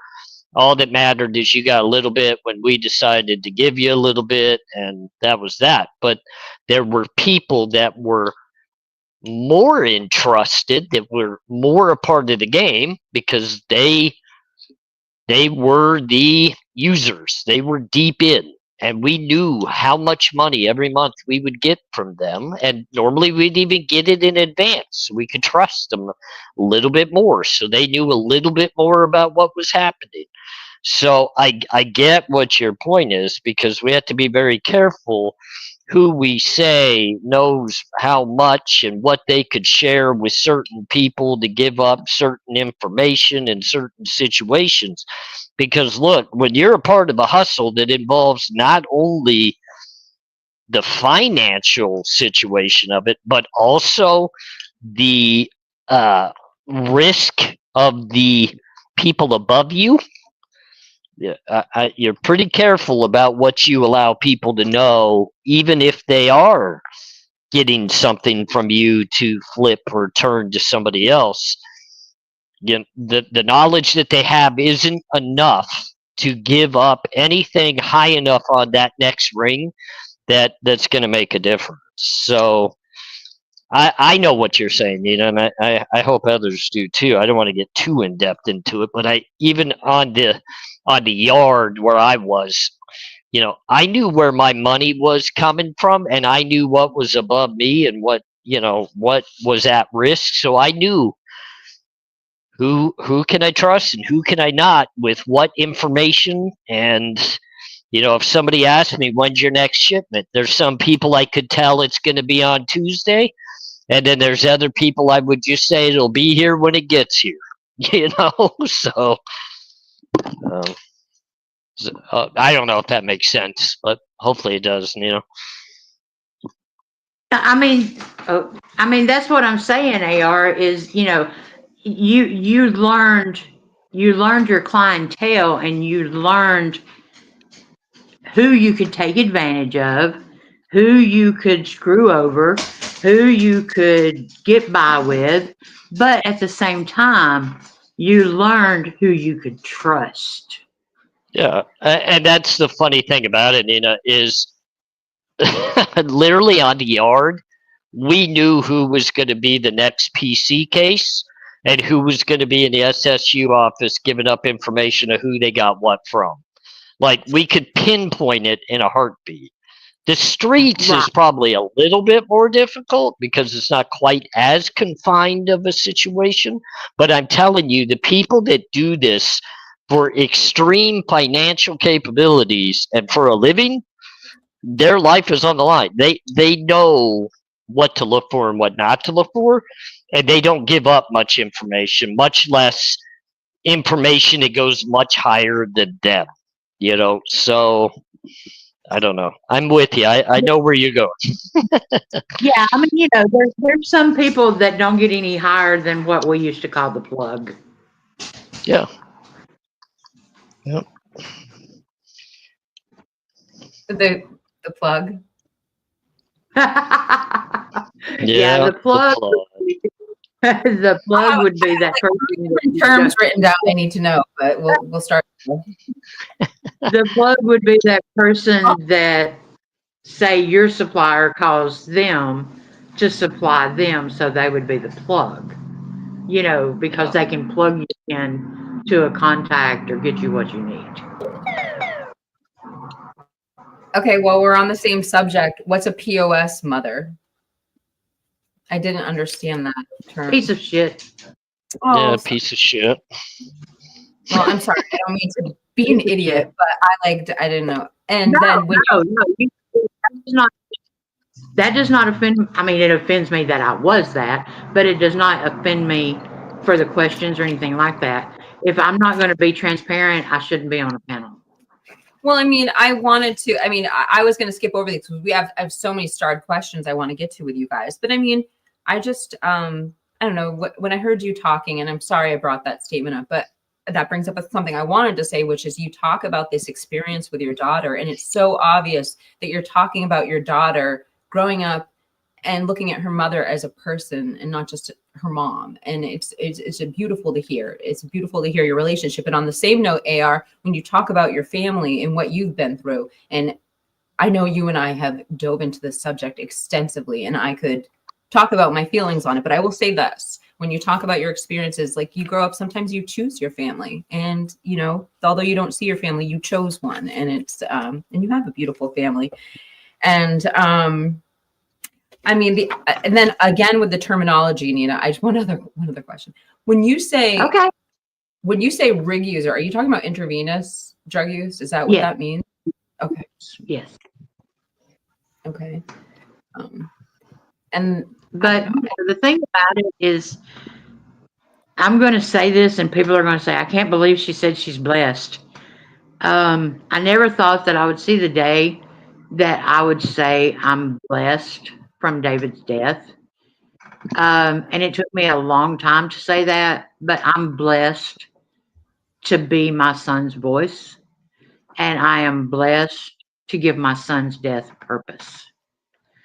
And the thing about it is, if you really think about it, with us doing Dabo's Kennels, and for anybody that doesn't know that, we put kennels at rehab facilities and sober living, because sometimes with an addict, their dog is their life. Their dog is their world, okay? Their cat, their dog, whatever. And some people may not understand that because as an addict, we do not have that everyday life of normal friends and family and blah, blah, blah. Then sometimes we get more attached to the person. I call it a person because of my dogs, they're my babies. But we get attached to our dog as that constant in our life that is loyal and has that unconditional love, because that may be something that we're missing in our life. And I have worked with addicts that will literally turn down rehab because they will not leave their dog. So, in honor of David, we do Davo's Kennels, and we put kennels at rehab. That way, an addict doesn't have to choose between rehab or their dog. That's amazing. So, to me, David's death is probably reaching more people than his life ever would. Well, I just want to say, like, it's a proven fact. If you're old enough to remember Hurricane Katrina, when the people, just on a similar thought process, when the people went to, they knew the levee broke, they knew that their city was going underwater, and people wouldn't leave because they'd get to the evacuation buses and they wouldn't allow their pets in, and people literally lost their lives because they weren't abandon their dog to get drowned. And so what you're doing is saving lives. If Moody could go, I would die with him. And I also thought of something else I wanted to share with the audience. When I donate to a charity called the Gentle Barn, and it's a beautiful organization that helps. They rescue animals that are in horrible situations, but they don't just rescue cats and dogs, because there's a lot of charities that do that. They rescue like these large breed animals like horses and cows or chickens, any type of large breed farm animal or anything like that. And one of the ways they keep sustaining it is by having different programs. And one of the programs they have is they have inner city youth come out to the farm and just experience the open air, experience the animals. And I'll never, this story is burned into my head. There was a young man who, he had been in the gangs his whole life since he was like, before he was double digits. He had tattoos all over his face, down his neck, his arms and everything. And he said his job was to go like brush the horse or something like that. And he went up to this horse and he didn't even get to it. And the horse came to him and nudged him on his arm. And he said he started crying. He's like, there's not a human alive that looks at me and isn't scared. And this horse just saw me for who I was and came up and nudged me. It's making me like sad thinking, but it's beautiful. And so I just wanted to share that, because the power of these connections that we have, that could be the lifeline for one of these addicts. And you are saving lives by this program. Hands down, I believe it. I mean, if I didn't have Bayou, I'm not sure if many of you guys know my dogs, but my Blue Nose, the very, very blue one, when I came home from the penitentiary and was able to finally move into our house with Jennifer, obviously I was so used to cell living and everything, I didn't really know how to, adapt to the home life. And Jen was working extreme amount of hours. She managed a big retail store, and was just invested very deeply into work. And obviously we needed that financial backing to be able to pay our bills. So I was so shaken that here I am in the free world, in a house, all by myself, and it's like, what do? I don't even know what to do. And Bayou is a rescue out in the desert of Arizona. Him and his entire litter were left in the desert at the age of 4 weeks, just heat and everything. So Jen, of course, before I came home, went and rescued the whole litter, and great story. But so I come home and Bayou's probably 8 weeks old. No, he's a little older than that. He's probably 3 or 4 months. And just hops in my lap one day while Jen's at work, and we're sitting on the couch together, and we've been bonded ever since. He literally hand walked me through some of the most depressing of days that I didn't know what to do or how to do it. And Bayou was always there. So I would take him on walks. Like if I walked to 7-Eleven or whatever to get a drink, Bayou got to go to 7-Eleven. And so a lot of people wonder now, because as many of you guys know, we live in Vegas and we're frequently on the Strip. And just so everybody knows, I finally made the decision to sign a lease. So we now have a permanent residence instead of doing what we were doing that everybody likes to make fun of me for. We now have a residence that we've signed a lease on. So we have a home. And everybody's like, you take your dog to the strip, and of course he goes everywhere with me. He goes to dinner with me. He does everything. He's become my absolute sidekick, and I won't go anywhere without him. So I get the awesome stories that people have of their pets, because my entire life was spent with people that were untrustworthy and shitty, and now I've got a dog that literally walks with me everywhere I go and is amazing. So, And oh, that's sorry. the thing about it is we can never love them as much as they love us. Yep, I mean, I if you agree. think about it, we're not capable of unconditional love. I agree. I agree. And AR, back to people saying walking your dog on a strip. A city dog is a real thing. I had a Chihuahua for 19 years, and this was a city dog. Like there's no, like dogs do adapt to the city very well. Even big, large breed dogs. Like Bayou there's so like many dogs runs in New the York City. strip. I'm telling you, Bayou runs the strip. If he wants to go gambling, Bayou goes gambling. If he wants to go to Starbucks, he goes to Starbucks. I mean, it's Bayou is well known on the Vegas Strip, and well, Xander is too. Actually, the little silver brown one, the baby, he is too. But Bayou just loves it. Like, he doesn't have to be on a leash. He doesn't have to have restraints. He just walks right next to me. He goes wherever I want him to go. He goes, and very loving, very caring. Almost, to the point that's what I want to be in life. I just wish I was able to do it. I don't know if you guys mind, but I have quite a few starred comments. Do you mind if I get through some of them? Ask you folks a few questions. Get on it. All right, let's do this. So we're gonna start with a comment that Tonka said, and this is like from an hour ago, you guys. But he said the majority of the contraband within the prison system provided by DOC officers. Is that in your experience what you experienced? It's 50-50. They bring in about 50%, and yeah, I mean, they bring it in, you pay them well. They'll bring it in again, you pay them well. If they get caught bringing it in, you take care of their family. It's just like Jesse James Bailey up in Idaho getting nailed. He prison guard, worked with his wife.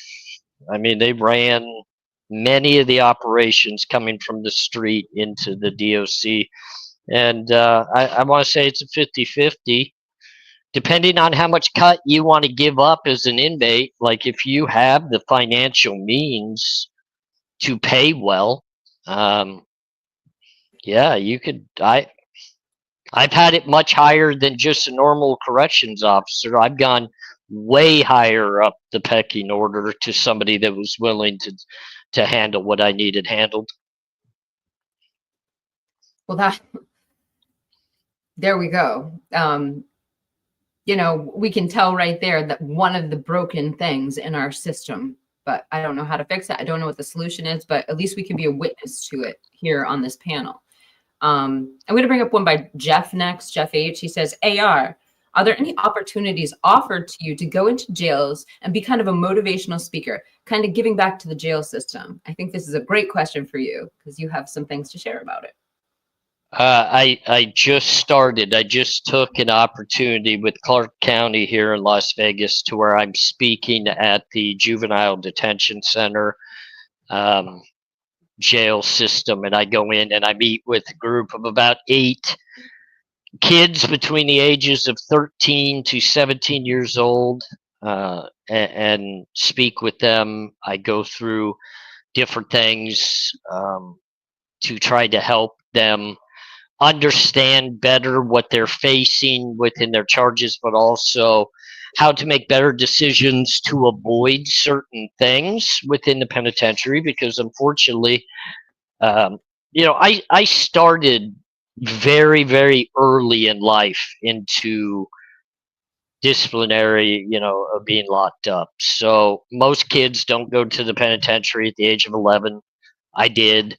Um, so I think I could give back, and I want to give back. But let me tell you, within a lot of the systems, they don't want to trust somebody like me because they don't know if I'm going to be that one that's ultimately more understanding of the inmate role and furnishing them, just like we were talking about. Am I going to bring stuff in for them? Am I going to help them learn to be a better criminal? So it's about building the trust. And I think my first step is to showcase what I'm able to do here with the Clark County Juvenile Detention Center, and then maybe try to spread my wings a little bit more. They won't ever let me work within the DOC programs because of my background, and they know the statuses that I was and what I've been through, and they're never going to allow that. But if I can make a difference in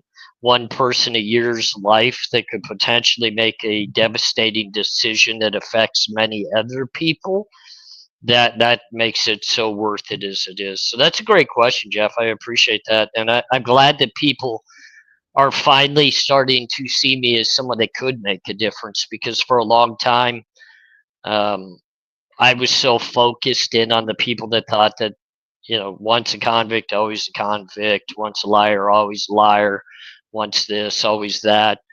And there are some of us that do want to make change, and then not only change, but make a difference so others can do the same. And that's why I think my direction is far greater than true crime on YouTube. It's nice to talk true crime, but that's why I've had behind the scenes conversations with people like you, Swamp, and people like you, Nina. I want to make the connections of people that can join me in making an actual difference, getting other stories out there and the improvements and the things that they've been able to overcome, because my situation is just one. There's so many more that could be told and brought to light that are so amazing, that I just hope to springboard people's belief that they can come out, they can showcase transparency, they can talk about it, and we can overcome the judgment that people want to give us because of it, and we can do better. So,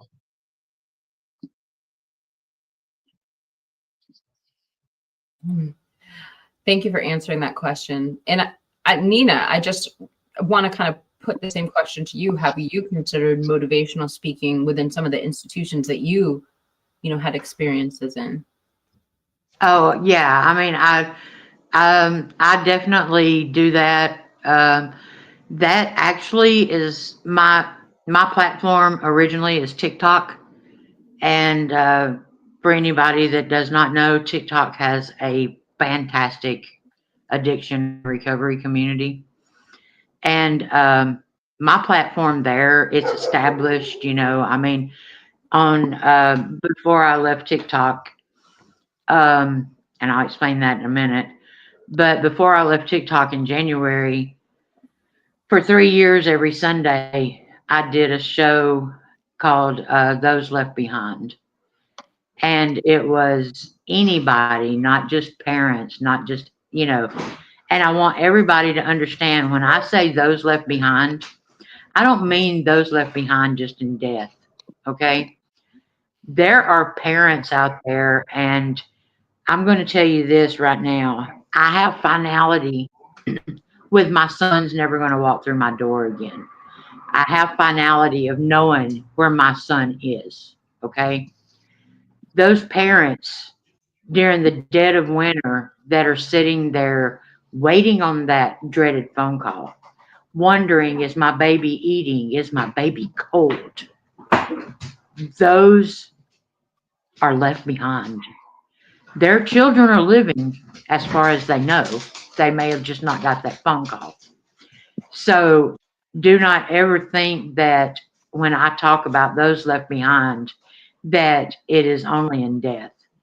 Because to me, those parents' grief deserves the validation and is probably harder than the grief I have. So, Powerful. I mean, I had a lady that, on TikTok, I went live every night, 7 nights a week from 11 a.m. till 5 a.m., 7 nights a week.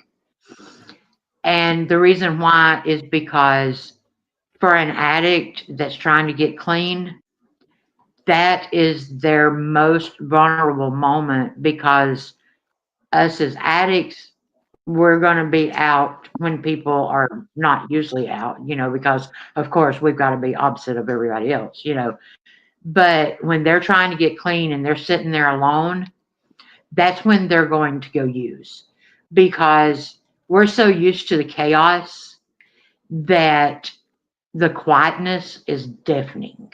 Okay. So sometimes when we're trying to get clean and our world gets quiet and we don't have that chaos around us, it will actually drive us to relapse because it's out of our norm, And so because of that, we went live every night, and it was called No Sleep Crew. And, it's just, unfortunately, I left TikTok because telling David's story, and I also tell my story. I am not scared of my story at all, because it made me the person I am.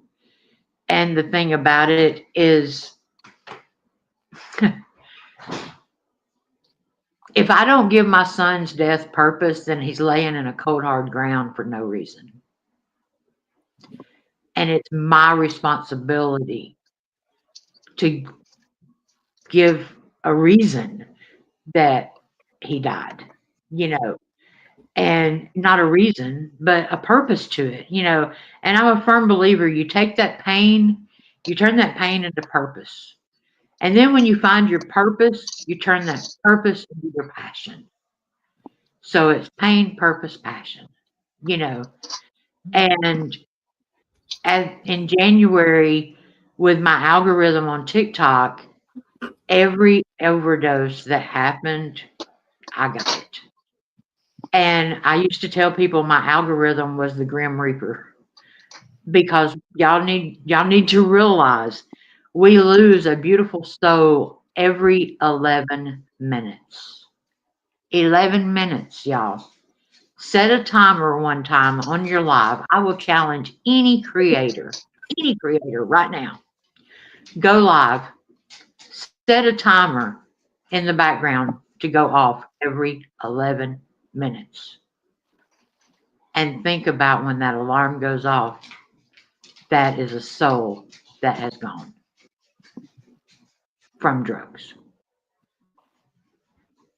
So sorry, I got on my soapbox, but I mean, it is, it's not an epidemic. It's a damn pandemic. I don't think we lost 11 people I don't think we lost a person every 11 minutes during COVID. We may have at some point, but not for, I'd say the 11 minutes has been every 3 years, for the last 3 years. And I read the other day, and I haven't confirmed it, but it came from the American Medical Association, that it is now every 5. I can't even imagine losing somebody every 5 minutes. And my biggest thing right now, and I'm sorry, I'm just like rambling, but Narcan, our thing right now is trying to make people understand that if your loved one overdoses, that overdose lasts longer than the Narcan. Okay. So we're trying to get it to where if you call 911 and they come out and there is a person there, not just the person overdosed, but if there is a person there, we want them to have to sign a waiver saying that they were explained to them that this person needed to go to the hospital because there is a chance that they can come back and overdose after the Narcan. Because what happens is you get Narcan, and I'm going to tell you, when you Narcan an addict and you take that buzz away, they wake up mad, okay? And they don't want to go to a hospital. They just want to go back and get their buzz. And I mean, this is just cold hard facts, okay? And so what happens is they don't go to the hospital, and just like Caden Young, everybody thinks that he left the hospital to go party. No, a friend of his picked him up, and I am not in any kind of way excusing the people that, whatever, y'all know who I'm talking about. But because he left the hospital, everybody wants to assume that he just went and got high again. No, a friend of his picked him up and carried him, and he went to bed. But what happened was the overdose lasted longer than the Narcan. So when he went to sleep, he quit breathing because it wasn't explained. No, you've got to have care. You've got to be watched. Don't let them go to sleep. They're going to stop breathing. We've got to explain this to people. And I'm so sorry, and I will be quiet now. No, I You never don't would have have to be quiet. No, I Right. just had no idea. No, I just had no idea that that was an effect, that then when the Narcan wears off, they still might be in a state of OD, like their central, I don't know, the respiratory system might shut down. I don't know. I didn't realize that. I thought once the Narcan came, it kind of purged your system of the drug, but that's not what you're saying. It just counteracts the effects. And when that wears off, they're still ODing. But that leads you to the fact that, so if there's someone with them, are they supposed to be released into that person's custody? Is that what that waiver is? No, they are supposed to sign away. What we're fighting for is that the emergency responders will be required to have another person sign a waiver saying that they were explained the dangers of not continuing medical care. Because instead, and I am in no way disrespecting a medical responder, I am not in no way disrespecting anyone, okay? But there's got to be something that says we explain the dangers of not continuing medical attention, because there's mothers and fathers out there that watch their children get Narcan and think, oh my God, their lives are saved. And 2 hours later, they're dead. I can't even imagine watching someone save my son's life, and then losing him 2 hours later because I didn't know. Didn't know, right? Oh, this is like a public service announcement. I've never heard anything like along these lines. Nina, I wanted to also just say something about your TikTok platform when you were talking about these mothers, these forgotten people, and it's not that their child is deceased, it's they have no idea where they are. They don't know if their baby has eaten. They don't know if their baby's warm. And what I want to say is I had a woman on here. One of my first interviews, it might have been actually my first interview on this platform, was with a woman named Erica Marsh. She has an awesome YouTube channel. She's part of the ASMR community that I come from, and she does Reiki. Her channel name, which she's since changed, was Reiki Recovery Wellness. And one of the things she spoke on when she came on my channel, and it's a wonderful interview, I should probably link it below. I think you would enjoy it a lot. But one thing she spoke on is because she quit. She quit. She was homeless. She was in recovery, and she just quit cold turkey, and that includes cigarettes. She quit everything, and but she talks about how addiction is a family disease.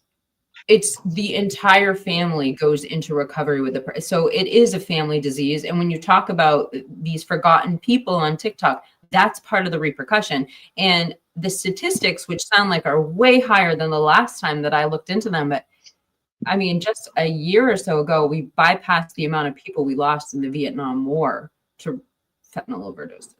And we're losing about 140,000 people a year. I mean, before we would say, oh, the addiction is just 10% of the population, but when you've lost so much of your population, it's not on the outskirts anymore.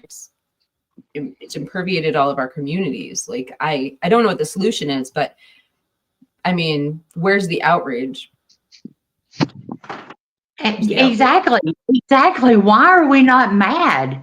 Why? because just like AR says, once a convict, always a convict. Once an addict, always an addict. We're throwaways. And I mean, I hate to say that. And I'm not doing the whole, oh, poor, pitiful me, but I can tell you right now, I thank God every day that I mean, used to my weight was such a problem. Now I'm glad that I'm fat, dumb, and happy, okay? Because if I get skinny, you can guarantee I'm going to get accused of relapse. Oh, she's back on the dope. Do you see how much weight she's lost? It wouldn't matter if I was doing the best diet and going to the gym every day and doing it under doctor's orders and putting the work in. It wouldn't matter. I can guarantee you that somebody that knew I used to be a meth head, I will always be a meth head. I'm not used to be. I'll go on that one too. Recovery is the wrong word because people that don't understand addiction, when you say you're a recovering addict, they think you've recovered. It's gone away. No. What the word should be, and I don't know why people won't listen to me, the word should be remission. If you have cancer and that cancer doesn't go away, it just goes into remission. It can come back at any time and wipe you out, okay? Just like our addiction, it never goes away. I am one bad decision from death. I am one bad decision from relapse. I'm one bad decision from mucking up everything that I've worked for. I'm one bad decision from having to go to my son's grave and apologize for doing what killed him. So, I mean, I'm so sorry, but I mean, that's the thing about it is nobody wants to discuss what makes us go to prison. Nobody wants to discuss what makes us be an addict. All they want to do is make us throwaways. All they want to do is say, oh, yeah, you remember Nena. No, let me explain that too. Nena is what my grandkids call me. Nena is who I am today. Nena Kelly is who the addict is. Okay. And so that's where Nena Kelly came from. And oh, Lordy mercy. I'm sorry. You're doing Well, great. Nina, and Good. I'll add to that a little bit, Nina, because I know that, like you said, when you lose a little bit of weight, people prejudge and say, all of a sudden you're back to the drugs. I endure it every single day on the YouTube platform. I go into other channels and read the comments about me. I see how people feel about me, and it's okay. That's good. But the one that gets me is people are, oh, he's back on the drugs. He just looked like I've never done a drug in my life. Not once. Never. Not one drug in my life. Yet somehow, across the YouTube board, I'm a drug addict because of the way my eyes look. People don't understand I'm completely blind in the right eye because of a retinal detachment that I should have already had the surgery for. But because I have a cancerous issue on the brain behind that eye, I have to have a very special doctor, either in LA or Phoenix, do the surgery, and they can't see me till after Thanksgiving. So when I go on to do a video and everybody's like, look at the look in his eyes, look at the glazed over eyes. Do you understand that I can't see? I'm living blind right now, and I've got brain cancer. So am I a drug That's addict, or you know what I mean? What's the issue here? I So mean, that's the thing about it is, everybody wants, my family, not my chosen family, because that's one of my hashtags is chosen family. Because the thing about it is I finally realized that blood does not make a family. I choose my family now, you know, and that's the thing about it is just like AR, I have no contact with my family. And the reason why is because I have been clean since April 7th, 2012, and they still look at me as an addict. And another thing is I was clean for a year before I went to my mother and my brother and said, hey, y'all, I've been an addict for 16 years. I've been a meth head for 16 years. They had no clue. That's how much they knew me. No, all they knew of me was I was erratic and made bad decisions and blah, blah, blah. Do you know what my brother said when he found out I was an addict? Thank God. That makes me understand your stupid decisions. Yeah, and I So, come back with people, Nina, and the bad decisions is because we're addicted to something. I was addicted too. It wasn't narcotics, it wasn't alcohol, it wasn't drugs. I was addicted to money to the point I was willing to continuously lie and commit crimes for more of it. I'm man enough to admit that. I loved the financial means of what those green bills in the pocket meant, who I could share it with, what I could get, whatever. I mean, it's maybe because I grew up kind of broke. I don't know. But I loved money. So my addiction was crime that equaled out to more money. And I didn't care who I hurt. I didn't care what came in the way. So I battle addiction every single day too, because like everybody else out there, I'm out here now trying to live a good life. I'm trying to live a life of humble living, understanding what it's like to pay rent, understanding what it's like to pay a cell phone bill, and do it without taking from others. Like, I don't have to hurt others to be able to take care of my bills. And I like that feeling. So now I'm kind of addicted to the, man, I'm doing actually pretty good here. I'm not doing anything stupid. This is nice. I get some freedom. I get to spend time with my wife. So at least now my addiction is worth it. So right, I, right. I I get it. Addiction is hard to overcome. And when I first, came out of the penitentiary, oh boy, there was some instances like when Jen would say, we can't go to that movie because I got to make the car payment. I got to do this, and I'm like, what? That's just money. What do That you like mean? money's It's not going to pay for us to go to the movies? right. Well, I'm thinking to myself, money's easy to come by. I can get us some money. Just hold on a minute. I'll be right back. I'll go get us some money. And then I would have to think about it and go, oh, wait, don't do that. Like, don't do that. You know what I mean? It's like, pass on that one. I guess we'll skip the movie tonight. So it was a learning experience for me, just like an addict. You have to stop yourself before you get to the point of relapsing or using. And that's why it's always a work in progress. No matter how recovered you think you are, you're not. Like, all of us could slip back into our mistakes. It's just one decision away. So we just have to stay conscious and work together and support each other, love each other, be thankful of each other, and be thankful for what we have, because that's what keeps us on the right line of not going back to what takes away the very important things that we can have. So And I big think that shout out to you. For I you to think be able that's to stay on your direction is good. It's good. well, I'll be honest with you. My DOC took my son. You know, I think in a way that sort of gives me the upper hand because I hate it more than I could ever want it. Does that make sense? Hmm. I mean, and but the thing about it is it doesn't matter how much we change. We're always judged. And y'all, come on, we're not stupid. AR's not stupid. He knew how to play the game. I'm not stupid. I knew how to play the game. You know, we're not stupid or we wouldn't be able to manipulate, and one of the things I always say, and I'm sure AR will understand this, I can justify and I can rationalize a peanut butter and jelly sandwich not having jelly on it. And I can justify and rationalize that. And you will eat that peanut butter and jelly sandwich, and it's only a peanut butter sandwich. Hmm.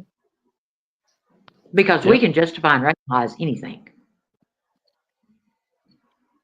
I'm just not gonna, like, every day I've got to live through what my past has brought on to what I have to live today. So this will make a lot of you guys think about the structure that I have to do within my life. And like I said, my parole level has now gone down to minimum level. Did you know Jen and I just signed a lease for an apartment? I'm not allowed to have I'm a so proud knife of in y'all. my apartment. I'm not allowed to have a knife in my apartment. I can't have a steak knife. I can't have a knife that cuts open a watermelon. I can't have a box cutter. I can't have any of that because in the rules of my parole, based upon my actions and my disciplinary within the penitentiary, they're afraid that if I had something like that, it would be deemed a weapon. So how most felons are not allowed to have firearms, and they're not allowed to vote, they're not allowed to do those things. I'm not allowed to have a steak knife in my house. And if I get caught with one, it violates my parole, and it's a minimum of 8 years before I see a parole board to get out. 8 years. So you're not buying that steak knife. No, I don't have steak knives. It's not even, and that's why, like, I absolutely understand the walks of exactly what you're saying, Nina, and what many others speak about. Like, I get it. We live life to the fullest based upon what makes us the happiest. And if I got to give up the ability to have my full freedom, at least I have the freedom that matters most, and that's my wife, my dogs, my friends, the everyday ability to walk outside, breathe air. Who cares if I could have a knife or not? That's why I don't jump. Yeah, I'm not going to go jumping off a bridge when people want to make a negative comment in my YouTube comments. My reaction is, do you think that just made a difference in my day? Do you think that just changed any direction that I was heading today based upon the negativity that you just felt the need to share with me? That means nothing. It means nothing because I have so much more that means something that I don't even need to delete your comment. I don't even need to delete it because it didn't. Sure, it can sometimes sting, but guess what? It didn't change anything at the end of the day because I've learned to just go forward with it. And I think, your warning label title, is perfect. And sometimes I wish I could borrow it because I'm just straight up with things I have to say because I don't know any other way to be. So when someone asks my opinion, I'm not going to sugarcoat it. I'm not going to baby you.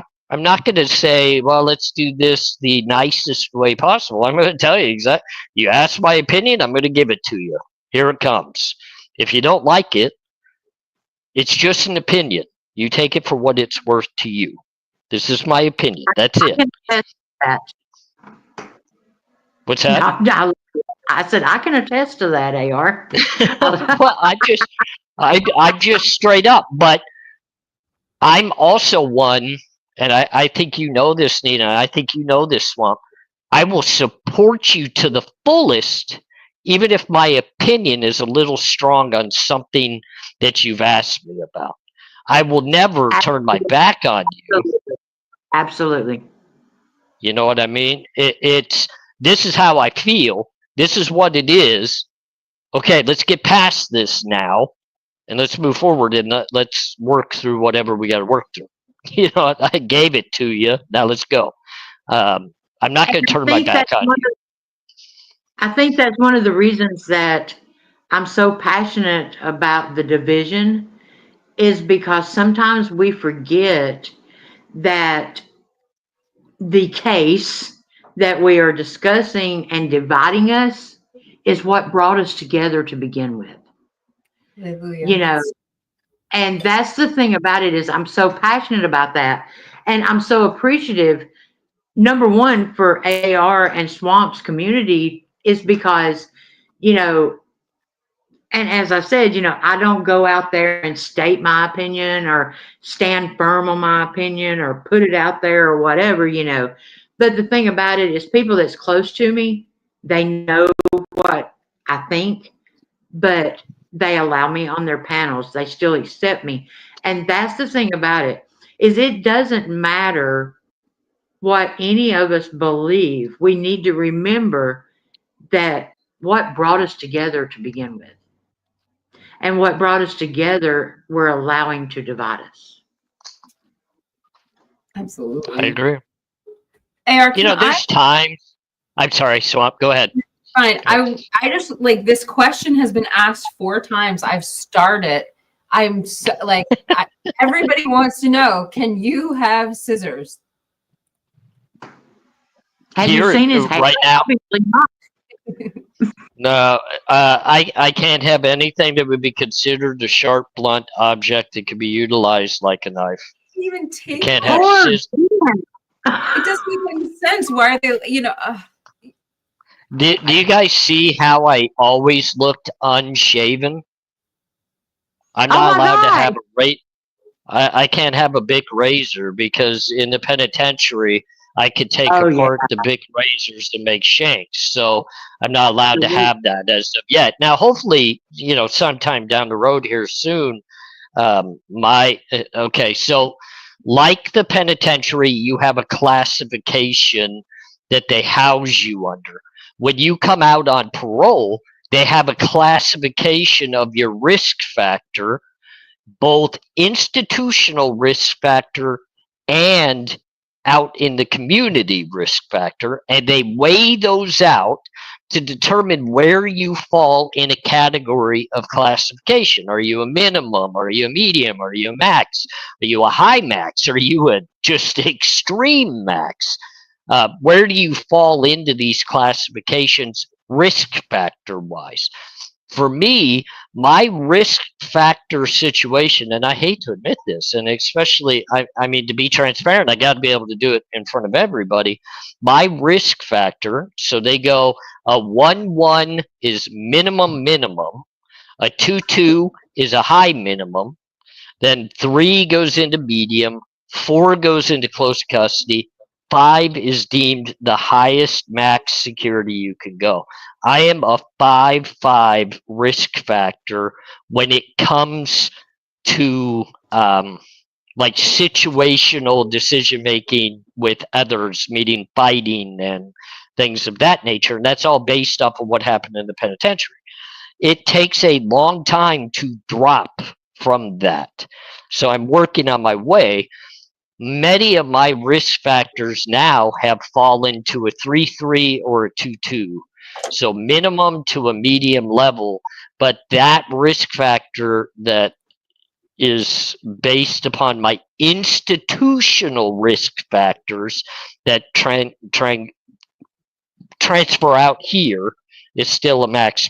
So, um, I mean, unfortunately, I've got to live with that, and I can't have sewing needles. I can't have scissors. So they Wow. deem it that if Jen needs to utilize something like that, I have to leave the apartment, go sit in the car. She can do what Wow. she needs to do, and then it has to be security locked. Okay, so we have like an outside locker, not locker, but storage area that the parole office came and put a lock on, that security lock that Jen has to take a picture of when opening and a picture of when closing, and I can't be on the proximity when she does that. Wow. Boy, I'm glad I never made it to the penitentiary. I wouldn't be able to have glassware Yeah, because of I my. mean it we have to have plastic cups. We can't have glass cups. So when you Wow. go into Walmart and they got the plates that are the 50-cent black and gray plates, and then the plastic cups for 50 cents, um, that's what we buy. We have normal forks, which I don't understand why I'm allowed to have a normal fork. I would think that that could be kind of like a weapon, if I right. really want to utilize it that way. Um, I mean, I could go outside and grind down a spoon if I wanted to. They don't know your Uh, expertise as far as a fork, do they, AR? Yeah, well, their list of things is so crazy. Like I can have a coffee pot that's glass, but I can't have a glass. Kind of makes an odd, like, why? Wow. Why is that? So I'm just working through what they want because I love being out here with my wife. I love being out here with my dogs. I like being out here with all of you, and my risk factors are dropping. I am accomplishing what they're expecting me to do. I was just getting ready to go back to school Oh, before the health stuff. Yeah, before the health stuff kicked in, I was just about ready to go back to school. I was gonna pursue more education and try to move forward with that, which I'm still planning on doing. So there's a lot of plans in the works, and I have high hopes of a good future. I just got to work through, some of this stuff, and I'm still trying to get used to it because, like I told you, even though I'm free, I'm never free. Like I don't have full out freedom. So we're working on it, though.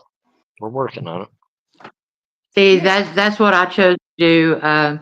The state of Alabama actually gave me a chance to.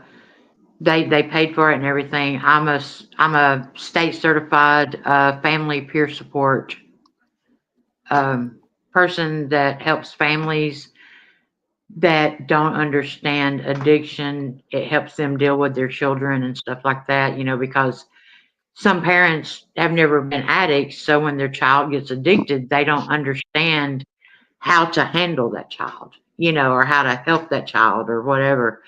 And so I have my certification from the state of Alabama to be a family peer support counselor. So, and I was so proud of that, and so and again, I guess that's the victim card. I'm 55 years old and I'm still going to my family saying, "Look what I did, look what I did," trying to get that validation. And, I finally realized that I teach people how to treat me by what I accept, you know, and I'll tell anybody that everybody has the right to eat, but bitch, I'm taking your chair from the table because you ain't eating at my table. But you got the right to eat. You're just going to eat at somebody else's table. Yeah. Sorry, Okay. morning. No, no, I like the concept. I mean, you said it before, this whole, people treat you, you train people how to treat you. And I thought that that was an interesting concept. I listened to you talk about that before. Um, I'm glad you I brought it up. learned that in the situation, and Hmm? a lot of people don't like that I say that, but I have to take my responsibility in my DV situation because I allowed it to happen.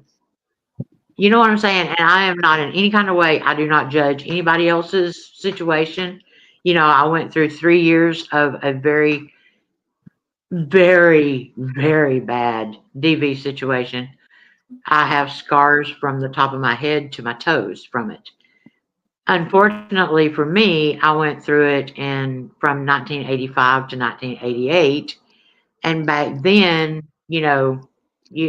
all the stuff going on with DV didn't exist. You were just a bad wife. I mean, I'm not making light of that, but I mean, that's when Farrah Fawcett made the movie Burning Bed. You know, I lived in the burning bed days. Well, it truly talks about the cycle of violence, because you talk about your son and then you talk about the environment that he had to witness growing up. And it talks Well, yeah, about like what actually caused the addiction in the first place. Just I'm just reiterating some of your words you said earlier. right. My first husband is David's biological father, and my second husband adopted David when he was 4 years old. That's Tamla's father. The thing that I'm thankful for is Bobby loved David as if he was his biological father. And I will tell anybody, 2 months later on Christmas Day, Bobby dropped dead of a heart attack. He dropped dead of grieving his son because he couldn't handle it. He couldn't deal with David not being there. And I'm sure that, it played a physical effect on his heart, And the thing about it is you do not have to be that blood father, because David's blood father didn't even show up at David's funeral, so but then he had enough nerve 2 months later to contact me and ask me if he could go to his grave. Fortunately, I'm a nice person, and I told him I didn't care, that it was a public place, but I divorced my abuser, and I'm not going to call him my abuser, because in all reality, there was times that I would push him to the point of doing it. Why? Because after he did it, I got what I needed, because he was apologetic and he loved me and he was making up. And so, I got the love that I was needing from him, from pushing him to, and I'm not saying I did that all the time, but I have to take my responsibility and my accountability in it. Okay, I should have said that, because some people don't like that. So I'm muting now. You know what's funny, Nina? Like, I was just thinking about it. Swamp Rose brought on two of the biggest talkers. She's never going to get a word in. I have to say, this was so important to me when we were talking about it last night. And I told, just so the audience knows too, I basically, when I was talking to Nena and AR, I was like, I'm going to fall back. I'm giving you my platform tonight. Tell what you need to tell, and let's get a message out there. Let's get ahead of maybe some of the things that are going to be said about the situation. So I wanted this to happen, and I want you guys to share your story. Every time we come on here, it touches so many people. You can see it in the live chat, but you're going to see it in the comment section that comes afterwards. And AR, the things you say about negative comments, I mean, you don't get them on my channel. It's just, well, we always have the 1 or 2 percenters, but people Look, love you. let me tell you about some negative comments. AR, you know where I'm fixing to go. I did a collab with Filtered Lucky, okay? And I'm sitting there watching that, after we did it and everything. And there's like 950 comments. Y'all, let me tell y'all, there's 850 comments that absolutely hated me. I mean, I'm calling Lucky and saying, delete that damn video. You're going to ruin yourself. He's like, Nena, it's a negative comment. You know what? It may be a negative comment, but they're interacting with you. Don't sweat it. It's a negative comment. That means that they cared enough, or they were interested enough to even watch it. They were interested enough to put a comment. Let it go. And I was And like, wow. I want to cut in just for 1 second, Nina, because I do want to give a shout out to Lucky. He is just an absolutely amazing person. I talk to Lucky behind the scenes, like I do a lot of of you as well. But Lucky and I, we are close. I really like Lucky. I respect him. I listen to him. He has very good guiding words. He has an amazing heart to help. And, hopefully he doesn't really mind. But behind the scenes, Lucky and I are in discussions. He has, plans that he's going to go with on a new channel and some new things happening with him. I obviously am trying to create the second channel that, I want to do a lot of interacting with people like Swamp and Nina and those that have experienced things that we can bring out and help others know they're not the only ones that have been through this, whether it be judicial system or, the actual justice system, or whether it be, addictions, whatever it might be. I want people to have a platform they can feel comfortable and safe to tell their story and have others know that we're all in this together, because we all have experiences. So, but Lucky and I are in a discussion as well. And a big key to this is you, Nina. We are excited, and I'm going to announce it, and I know Lucky's going to be excited that we're going to be working with you, Nina. Lucky and I and you are going to build your channel, and we're going to support you, and we're going to be behind you 110%. We're going to do collabs with you together. We're going to get you higher up on this platform. We're going to get you more stable to where you could get an income from this platform based upon your hard work, your research, your experience, because we both support and care about you. And you are amazing. And we want you to get the confidence that you're amazing and realize how amazing you are.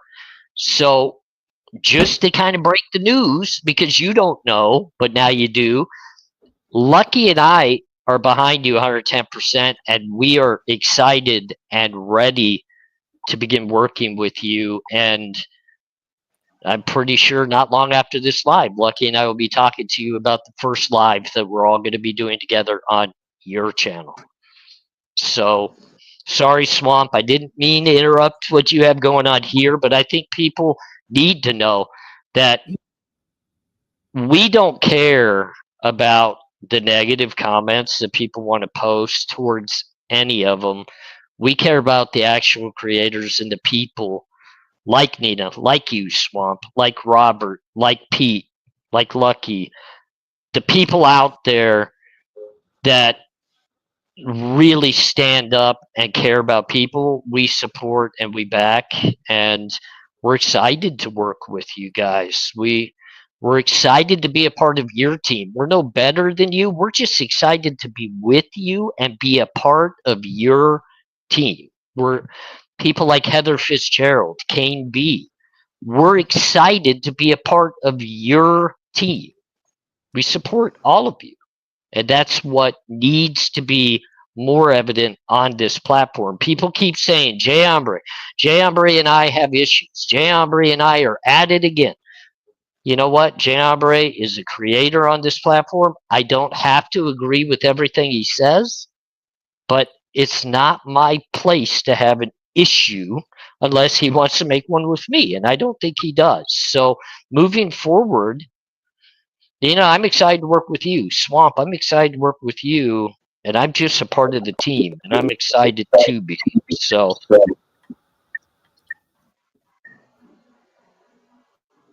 Um, Morning labels speechless, and I'm crying. well, you don't need to cry because we love you to death. We're excited, and I know Swamp, you back Nina too. Look, we're all right here on panel together. Here's a team. And that's what's exciting about this. This is what's good about what we can do. This is what it's all about. Mm-hmm. And we can bring each other to, we can introduce you to our audiences and have our audience introduce your audience, because truly when you work on YouTube, it's the YouTube owns the audience and you earn your way to more people. But this is one way that we can organically create some inertia on your channel. The other thing I will say about comments, particularly when they come to true crime and particularly when they come to theories, is I've found since I've been doing true crime, a lot of the comments that I perceived as negative, if I take a step back, they're responding to the argument. They're not responding to me. And I think that sometimes that helps put things in perspective when you see a sharp comment. Of course, that doesn't take away attacks and having, the need to have a thick skin. But I think that sometimes I put my comments in perspective like that. They're truly attacking the theory that we're talking about. And I think sometimes when people comment, they mean it that way. They don't mean it as a direct insult to the person too. So, no, mine are direct to me. I'm stupid in most people's eyes. I talk too slow because I'm trying to act as if I'm intelligent. I see all the comments, and guys, it's okay. Keep making them because you know what you're doing. You're putting me into the algorithm. You're building my channel's analytics. Keep commenting. Keep hitting the downs, thumbs, whatever you want to do. If you think like you're taking me out of the algorithm or whatever you think you're doing to my channel, it's okay, because the only person that can take me out of the algorithm is my lack of effort and lack of work. It's not anybody hitting that down button that's going to take me out of the algorithm. So you can You can spit on me all you want. You can say whatever you want. I'm not quitting. I'm not going anywhere. You're not getting me off of the platform. The only thing that holds me back a little bit is my health. And I'm going to speak just real quick too to Rolo. Rolo, Is that what the you and I might not agree on where the crime happened or what happened, but I respect you. I have nothing negative to say about the work that you put in, the words that you put behind your work, the emotion, the feeling, whatever it might be. We may be a little bit different, and that's okay. I appreciate the fact you're willing to step out there and put your effort into what you have to say. Put the effort into the editing of your videos because it's not easy to do. So I 100% respect you, Rolo, and I wish others would as well because you have a crowd that absolutely loves and follows you for what you do, and that's what it's about. I don't have to agree with you, but I respect you. I 100% respect you, Rolo, and keep doing what you're doing and keep just following what you want to do because that's your right and that's your freedom to do it. Don't let anybody stop you from doing that. I'm not going to let anybody stop me. I'm not going to let Nena quit. I'm not going to let Swamp quit. I'm not going to let a lot of people on this platform quit because we need all of us together. That's what matters. We need all of us together. Otherwise, this is for naught. This is for nothing. Wow. I don't think I've. Okay, you just took my warning label away because I'm speechless. Thank you. Thank you. And and as far as Lucky goes, I know Lucky's watching. Lucky may not be in chat, but he will be now. Lucky is, yeah, I'm calling you out, Lucky. Rocky, come I say mean, hi. y'all, if y'all don't know Lucky, y'all need to know Lucky. I mean, and that is the most kindest, most understanding, um, supportive. I mean, and he doesn't mind getting in my shit. I mean, he'll get on me and say, "Turn that camera on," or "Do this," or "Do that." And him and AR both are like, "You don't listen, Nena." I mean, and I admit that, a lot of times, like, my little rant live the other night, it was something I felt I had to do. And after I did it, I sent Lucky a message and I'm like, "Oh my gosh, you're going to be so mad at me. I dropped the F bomb like 4 times." And so he came back and he went and he said, "Nena, I watched it. It's not terrible." It's not my favorite. Yeah, it's not my favorite, but yeah, you did drop the F bomb, but always remember, Nina, it's your passion. It's because, it's how, and, even though you could hear that disappointment of, "Nina, what have you done?" It was still that support, just like with AR, putting his comment in there about, that we may not agree, but he loves and adores me, and but I don't know if you've noticed it, AR, but like with Lucky, and I'm sure you haven't because I guess he's not, I don't want to say mentoring because I don't want to put anybody in that position, but he doesn't mind telling me, "Now, Nina, let's think about this before you do it," And so sometimes, I mean, I don't know if anybody's noticed, but I mean, with less than 300 followers or subs or friends or whoever's, I can't say whoever's, that was disrespectful. I am so sorry. I appreciate y'all. But I get confused because Oops. on Instagram they're this, TikTok they're that, But the thing about it is I'm rebranding my whole channel and I have less than 300 people. That's how much I mucked it up. I mean, and I'm not saying that as a poor pitiful me, it's just I was going in so many different directions. They were like, "Okay, are you a true crime channel? Are you somebody that fights for rights? Are you for the missing? Are you for the addicted? Or do you just speak about everything?" And so I had to go in and clean it out. Well, I mean, Anyway, I I'm get going it. on. I tried to make my second channel, and it's like when I tried to get more professional with one channel, I had no views. It was just like, wait a minute, what just happened? I went from 8,000 views a video to 50. What's going on? It's because I changed to Convict's Thoughts. People didn't recognize, the thumbnail, this, that. So now, you know what? I'm just going to be me.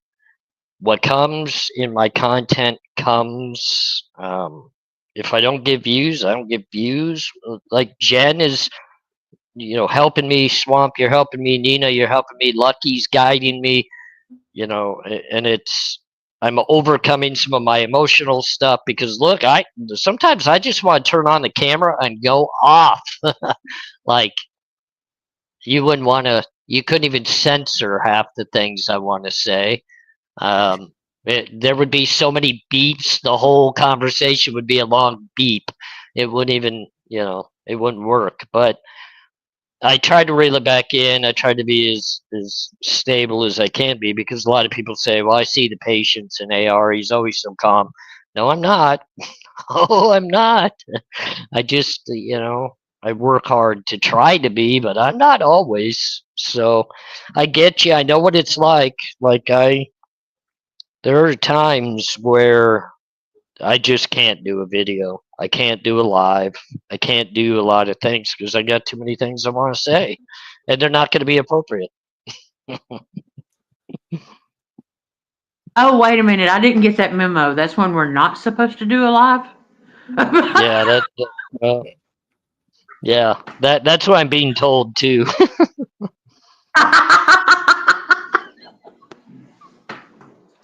But I do want to give a big shout out to little Kiki here because, but I mean, I'm going to tell you right now, Kiki is coming out of her shell. Oh, I mean, and I talk, it's really, I understand everything, and I always try to be so respectful when I'm on your channel because, you are the lady of true crime, the lady. I lost my lady card a whole long time ago, and not saying I'm not a lady, but, I'll drop the F bomb or say what I want to say. And, Kiki, is so good to see you doing the whole makeup thing and being vulnerable and putting yourself out there. And, I mean, connecting with your people and being real with it, And I just want you to know that, hey, I'm proud of you. I am too. I add to that, Kiki. I'm 100% impressed by the growth and everything I've seen. And I'm not saying I'm better or anything of that nature. You're the leader of this pack, and you do the most work when it comes to lives and content. I'm impressed, and I'm just it's a privilege to be here with you. I'm excited to be here with you, and I'm thankful for it too. I am so flattered by your words and thank you for the encouragement. And I know you just said that, AR, but I have to bow down and tell you, you are definitely the leader of our group. And it's your voice and it's your willingness to actually come up here and take the lead tonight. Because, I mean, Nina and I had some things to present, but truly, like, you were the one who got to the heart of the story and you're the one who brought the facts to us. And so I just want to say thank you for being a leader in our group because you truly are. And I do appreciate the kind words you said to me, but there can only be one leader. But I don't know, you guys, we've been going now for almost 3 hours. Do you think we should wrap up this live stream? I do have more starred questions if you want to keep going. I don't know how long I have of your time to take of you. I don't think we even planned it. We just said we're going to get up here and see how it goes. And here we are 3 hours later. It's wonderful. But what are you guys feeling? You want to go for a little bit longer? We about ready to wrap this up, or what do you think? Let's go a few more minutes here because I see comments and stuff here or there, and Phil is right. I mean, as creators, we do have to pay attention to our community, the people that decide to join us. That's what I'm always so blessed to have. is when Jen is with me, she's fully in control of that, so I don't have to think about it or worry about it. And I'm blessed to have that. And I know how hard it is, Kiki. I really do. But obviously, we want our community to know that we care about them, and you know, we definitely want to be a part of that. So why don't we do that? Let's spend a couple of minutes. Let's interact maybe with some of the questions that they may have. Let's get through some of that. Quit talking our stories and our thoughts, and let's pay attention to them. And then Mhm. we can say our goodbyes. We could do it again another time. I have some great starred questions for you I've been dying to get to, and these almost go back to the beginning when we first started talking about addiction. I want to bring up, and I know Jenny already left, so Jenny, I hope you do see this, but when we were talking about incarceration and people going into prison and then coming, I think it's called the recidivist rate or whatever, Jenny had this question. Withdrawal, or had this comment, withdrawal is no joke when you're locked up. When you first go into jail as an addict, they'll let you die in most places. Medical doesn't exist. How sick are you? Like, is that true? If you have no medical care when you go through a withdrawal from the streets when you go into prison? So I'll say this: I haven't spent as much time in jail as I have in the penitentiary because it seemed like every time I went to jail, I went to prison. So my stays in jail are less. But I've had, God, and Jen and I were just talking about this the other night. 12 cellmates in jail OD and die right on the floor within their first 3 days in the cell. No. I've seen more people airlifted off of heroin overdoses, or not overdoses, but withdrawals.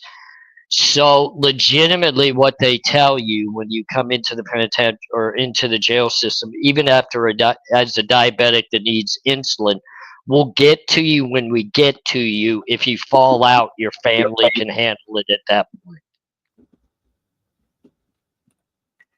Hey, Nina, that kind of, remember, I mean, just because we cover a podcast that takes place in Idaho, that reminds me of what you were, when we were talking about those statistics.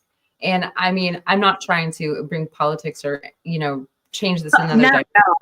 I mean, But you I'm great. tell. I'm great with this because, you know, Idaho is not the worst. I think I told you the other night with my research, the state of Ohio since 2020 has had 220 deaths. Okay.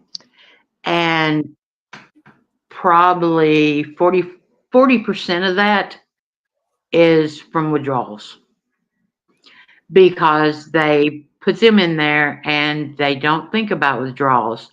And what everybody needs to realize is it's not, drug withdrawals are terrible. Okay. But what everybody needs to realize is alcohol withdrawals can kill you.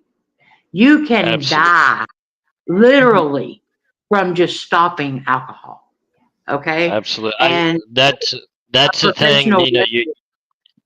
You nailed it, and so did Phil Biggs. Now that I think about it, it was always the drunk tank where the DUIs came in. That through the night you would watch people being attended to that were dying. Absolutely exactly. true. Nash, Kevin Nash, professional wrestler. He and his son decided that they were going to quit drinking together. Okay. Unfortunately, they chose to quit drinking at home. Okay. And his son went into cardiac arrest that night and died from alcohol withdrawal. And I will tell anybody, unfortunately, I mean, I can't say unfortunately, because being transparent or whatever, but it was so known with me that my kids even knew that if I was on day 2 of withdrawal, the devil wouldn't come to my house on day 2. Okay. I mean, everybody knew Mama's on day 2, Kelly's on day 2. Stay away from Kelly on day 2. I can get through day 1, I can get through day 3, whatever. But day 2, that's a beast. That's when I end up in jail, you know. And it's not anything to be proud of or anything like that. But what's happening is when you're in withdrawal and everything, like from the drugs. There's one guy that died from starvation because he was in withdrawal and everything, and they were not even tending that he wasn't eating or anything. There's a guy that died from choking on a peanut butter sandwich because of his dehydration. And I want y'all to know that is a true fact, because peanut butter, and AR, I'm sure you know this from being diabetic, peanut butter is like the super thing because it doesn't raise your sugar and it doesn't lower your sugar. It balances your sugar, you know. And so being an addict on meth that doesn't eat for days, that's how I stay skinny and fit. That's my active addiction talking there. That's what that would be. But anyway, I would be so brain dead from not eating that Tamala and Marty used to poke peanut butter down my mouth to make me eat and get my nourishment. Well, one night they kept poking and it started coming out of my mouth because I was so dehydrated. And so when I saw that a guy died from that peanut butter sandwich, of course I go back to Lucy and Marty and say, y'all could have killed me, and I'm not making light of it, but who dies from a peanut butter sandwich from being dehydrated in jail? It happens every day. And what happens is they have found a way to cut costs by bringing in privatized health care. And I will name them right now: WellPath, Nefcare. I mean, I can go on and on. And what happens is they put the privatized health care in there, and the people that are in mental distress are not getting what they need, and they're hanging themselves or self-unaliving. Sorry, I'm not on my show. But they're doing whatever, because nobody's taking care of their mental status. And then you've got the addicts in there that are going through withdrawals and doing whatever. But then you've got the addicts in there that are getting the drugs. And so they're overdosing. 220 people died in Ohio jails. Explain to me how that happens. Well, there's more than that, though. There's no, what we were discussing is the statistically, we were going over statistic rates and for different reasons. But what really got to us was in the state of Idaho, there's no oversight. How do you do that? How? Because all the 36 jails that are in the state of Idaho, they are ran by what they call the Sheriff's Association. Now, we all understand that the sheriff is over county jails. That's typical in all states, But come on, I had such an easy time researching Ohio because there's oversight. There's documentation that you can find. You can't find crap on Idaho because they don't have to report it. A woman's husband died. They did not even call her. Yeah. Because they're not required to. And I just, well, here's the thing is like, I understand the rights that you give up and that you're being punished and all of that. But the institution that is in charge of your custody has some responsibility to explain how you passed on. There's no way, unless they have a security, you know what I'm saying? Like to me, it doesn't make sense. I understand if you can prove self-alive, but even in the case of a self-unaliving, there are very specific bones. If it was, done a certain way, that would be broke versus not. I mean, I feel that as a citizen, that's important because it's again, why are we dehumanizing it or making a life less important? It always was that every life matters. And I just don't understand where that ever went. Like, why is it that a human, it's hard listening to also on that same note, the dehumanizing fact that somebody so desperate for food is given something they're choking on because they don't have water. Can you imagine? I mean, AR, the thing about it is, with AR's experience and everything, I can't imagine not calling a wife. And AR, did you know that in the state of Idaho, they do not have to have an autopsy if they are in police custody or if they die in jail. They don't have to have an investigation or an autopsy done. Yeah, I trust me. Well, I've been around the block. I've literally, I had a cellie at one point that his wife got to know my wife, and they were riding together back and forth to visitation. Well, my cellie switched out of my cell and went to another block and got killed over on that block. And his wife showed up for 8 straight weeks with my wife for visitation and never even found out that her husband was dead. Oh, wow. Exactly. And because I didn't know either, because he was on another block, I didn't hear until, farther down the road. And I was able to pass the information on to my wife, who told his wife. And when she contacted DOC in regards to her husband, they told her he was on lockdown and was on disciplinary action. They don't have to tell your family anything. My wife used to call to check in on me all the time when she didn't hear from me for a while. She would worry and wonder if we were on lockdown or did I get hurt or what happened, and they would never tell her anything. I mean, that's the whole thing. They don't have to tell you. Um, I knew people that lost their lives all the time, and no family member ever found out why. I mean, it just is what it is. I mean, I think right there, as just citizens of the United States, we can stop and talk about the privatized jail systems for a second. Why does a private institution, why do they have the right to have someone die in their custody with no investigation? Why aren't the police there investigating the death? That's what doesn't make sense, is once that life is gone, the punishment is over. Now you have to look at the crime scene. But yeah, like, I mean, the obligation of them having power over that person is over once the life is passed on. Where's the investigation? I don't know why this is even for a debate. How can we even say this to someone who writes legislation and have not them be like, oh my God, people are dying and we don't know why? Oh, we have to, why? I cannot think of any reason. If for the sheer fact that you signed, the state, the taxpayer signed documents putting this person in an institution, you, the taxpayer, have some culpability in this, because these are the institutions that your laws you're voting for are passed. So there's culpability to the citizen to stop for a second and say, wait a second, this is what we legislated and this is what our tax dollars are paying for. I have some responsibility that I'm creating a death machine. I mean, that's crazy.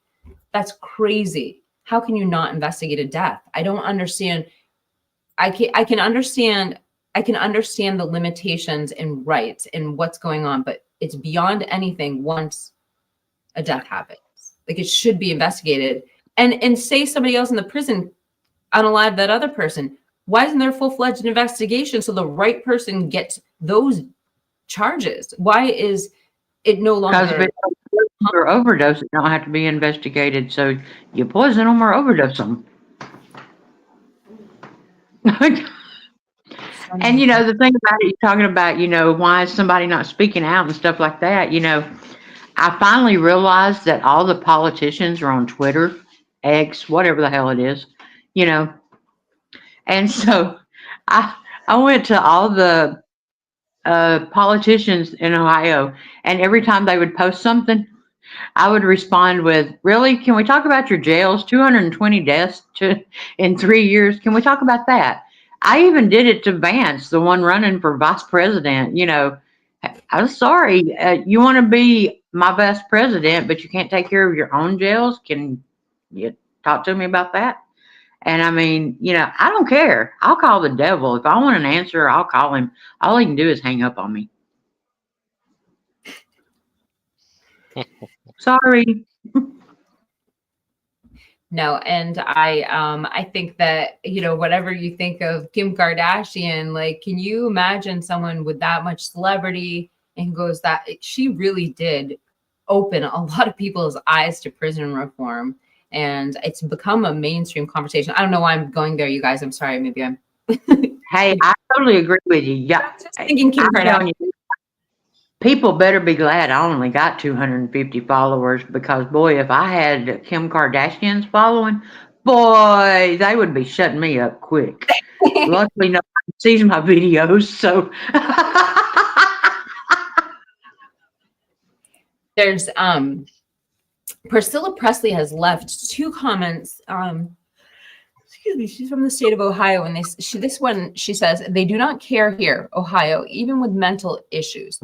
You see a doctor when they get to you. Trouble sleeping because you have meds on the outside. They give you like Benadryl till you get to see the doctor. It's, ugh. But then again, and then she had another comment which I thought kind of went with this. I'm gonna show you guys where she said, "I live in Ohio. The correctional facilities in the state do not give 2 shits about you. The county jails are worse here." And so I just wanted to bring that up. Patricia, I don't know if you're still here, but with her being from Ohio, and for anybody that wants to do the research, I'm going to give you a name. Look up Isaiah Trammell. You can look it up on YouTube. Isaiah Trammell. I challenge anybody to look it up. That is so bad that a 10-minute video, I could only play 2 minutes of it because that's all I could stand to put on. And Isaiah Trammell. Put his name in the chat. Everybody needs to remember the name Isaiah Trammell. Sorry, that's the worst case I've ever seen in my life.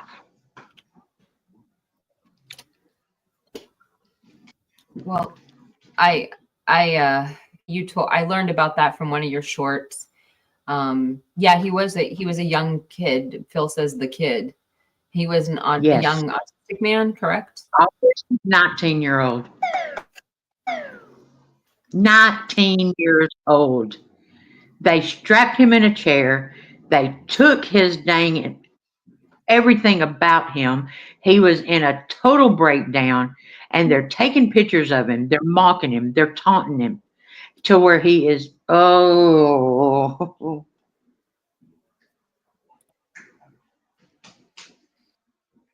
He's not the only one that happens to. That happens on a daily basis in jails all across the country. See, I mean, oh my gosh, I would end up unalived because I would have a hit on me. Oh my gosh, because I don't care. I'm gonna bring it out. I'm gonna talk about it. And the thing about it is what's so sad is it's not accepted behavior. I mean, I can't, and oh my gosh, I ain't even gonna go there. If you don't talk about certain stories, or if you don't talk about this, or you don't talk about that, and I guess I'm just bitching now because I'm on my soapbox and I'm gonna shut up, but I'm gonna say that there's cases out there that deserve more than what they get. And if I'm that person that everybody says, "Oh my God, there's Morning Label Nena calling somebody else out," I'll be that person. You know why? Because my son was an addict and his life mattered, and he wasn't a throwaway. AR's life mattered. He's not a throwaway. I'm not a throwaway. Nobody is a throwaway. And damn sure Isaiah Trammell was not a throwaway. Sorry, I'm muting now. There's no need to mute. I mean, don't worry about what you say. This is an open forum right now. I don't want you to filter anything. And I'm just going to add to it, and I'm going to bring a few more comments and questions into this. There was something I wanted to clear up from earlier. It's about Kara, and I just feel like I know a little bit more about this, and I thought it doesn't have to do with this case, so I wanted to bring it up. It's by Paul C., and just a little triggering, but I'm going to bring it up. not by him, just the comment in general. So it says, AR, was Kara paid to do the interview with AB and talk bad about Brian when she was on the run? Now, before I just want to say, I saw that interview and I don't think BK had been arrested yet. So I don't know. What do you know what she's talking about? It's the one where she's in the car wearing the bandana that looks like she's moving around because she had violated her probation and was on the move. And, they were trying to get answers from her. I remember the interview pretty well. I'm pretty sure it's after Koberger was actually arrested, I believe. Maybe it's not.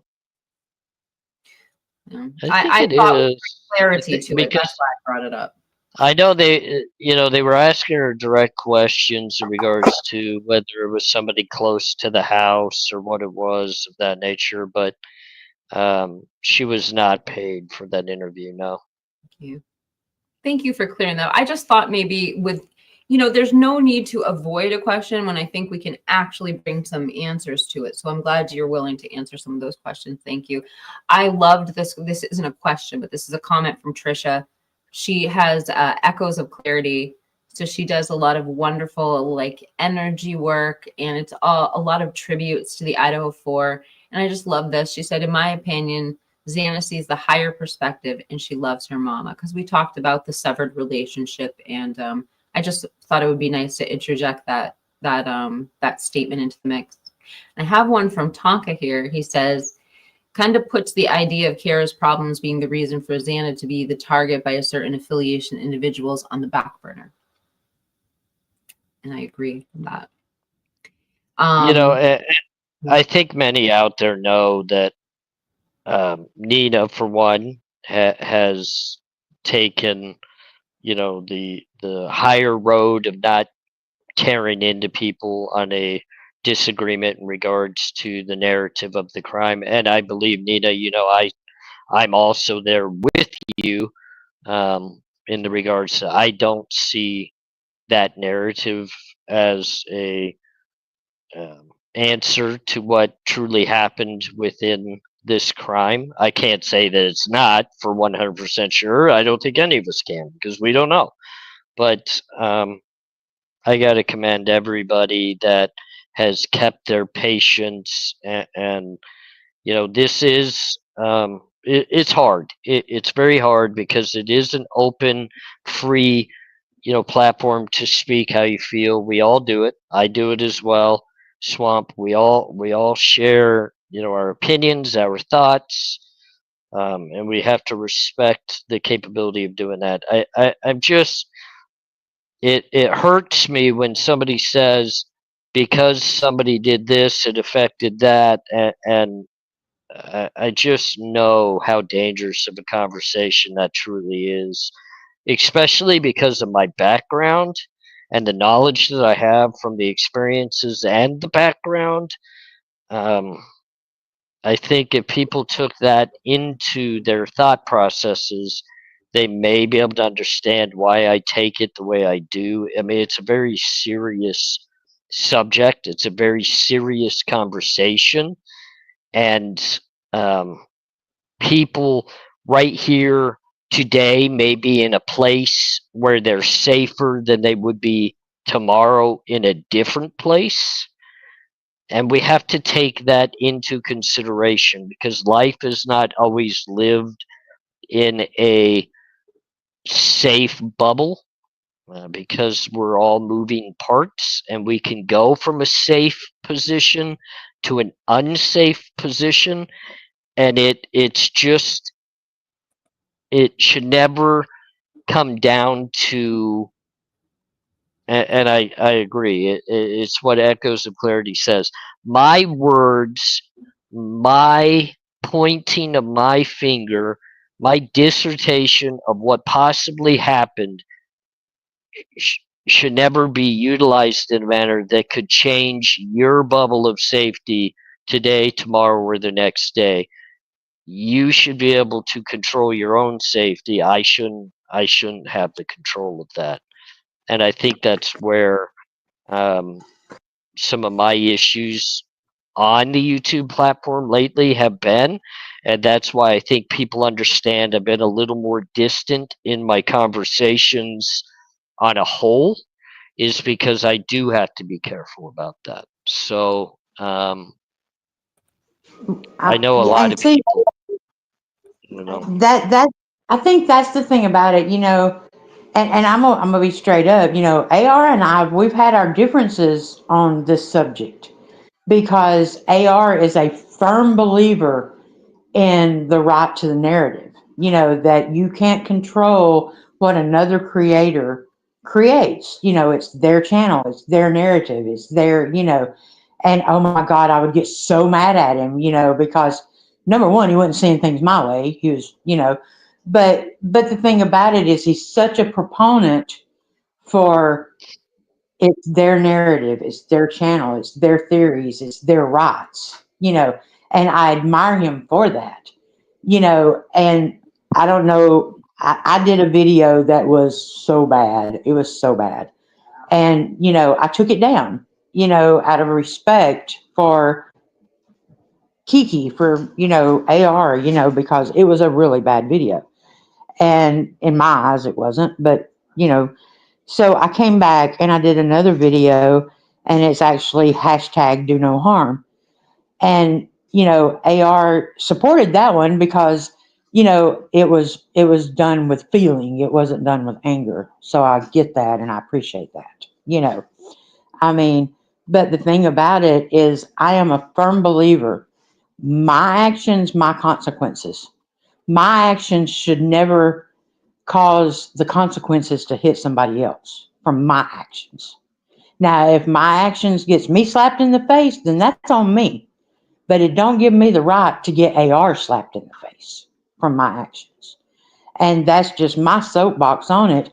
You can have Idaho goblins, you can have tunnels, you can have spirit boxes. I don't care what you have. Do no harm. And that's where I stand on it. I don't care what your narrative is. I don't care what your theory is. I don't care what you say on your platform. But if what you say on your platform could cause someone else to get hit with your consequences, I'm going to say something. I'm sorry. I don't care about my channel at that time. I'm going to say But something. here's where I've got to interject a little bit. And Nina, I get your point, and trust me, I pull my hair out at times too, because I understand the nature of the bubble of safety, and I get it, and I agree with you. But you know what? At the end of the day, and you know this because you just spilled it out there. I am a person that says we all have the freedom and the right, and And I there's no respect you for reason. that. Right. I can't dictate what anybody's going to say. And, I can't tell you or Swamp to take a video down. I can only give you my opinion on the video. And then you make that choice. But I'm going to say this, and I know this is going to sound crazy, and people are going to, they're in the chat. If we disagree with the content creator's content, if we disagree with what he's saying, if we disagree, or she, let's put it in a general purpose instead of as if it's directed at any one person. We have the right to not watch that channel, just like they have the right to talk to their crowd. We have the right to never venture to that channel. And that's the route that I have to force myself to do, because if I become overly vocal and demanding of an individual to try to stop their narrative, that's my wrong. That's my bad, because that's their right. That's their freedom. And people are going to believe what they choose to believe, not what that creator pushes them to believe. The people will choose to believe or not believe. And that's why we have our subscribers, and we have the people that follow us and love us, because they believe what we have to say and they believe in us as people. And the other creator on the platform, whoever that might be, has that right too. So we have to tuck our emotions, and it's hard to do. We have to tuck them, we have to tuck them and fight for the better good through our voice, through our content, speaking truth to those that want to listen to us, not speaking truth to another creator or another content creator, because they don't have to listen. They don't have to believe in what we say. They don't have to promote what we have to say. But we can have a voice, and we can talk to those who want to hear us. But the main key, and I'm learning this as well, we don't need to mention anybody else. We just have to share our thoughts and our opinions.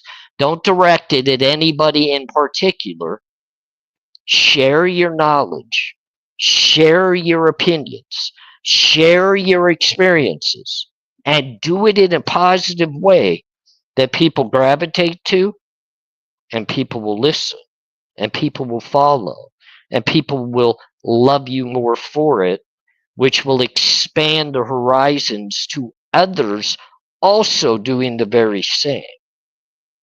So I personally, I would rather positively say someone is accomplishing something if they have the people that are willing to listen to them, that are paying attention to the case, that want justice, rather than being negative towards them, because my negativity only drives more negativity.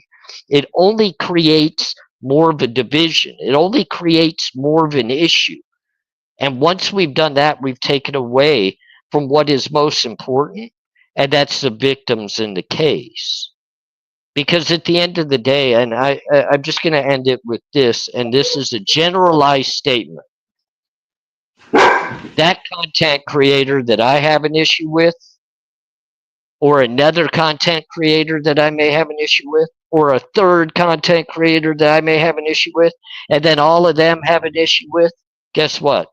We all failed. We've all showed the greed that we have, the negativity that we have, and we've lifted nobody up. I totally We've lifted, 100% agree. And you know. and I will say this, as a subscriber, as a mod, as a creator, as a viewer, we are all accountable for doing our own research. I'll tell anybody, do not ever just take the word of a creator. Do your research. And that's where I had to leave it was, if you don't do your own research and you just da da da da, which way did they go, George, and you accept it, then that's fine. I can't do that, so I have to choose to walk elsewhere. I made my video and I was good with my video because I didn't call anybody out. I did not call anyone's name, you know, and in my other video I called out names, but I've learned that you don't do that. And I've learned also that I'm not the YouTube police. Well, and that's, I'm learning lessons every day too. I'm not perfect either.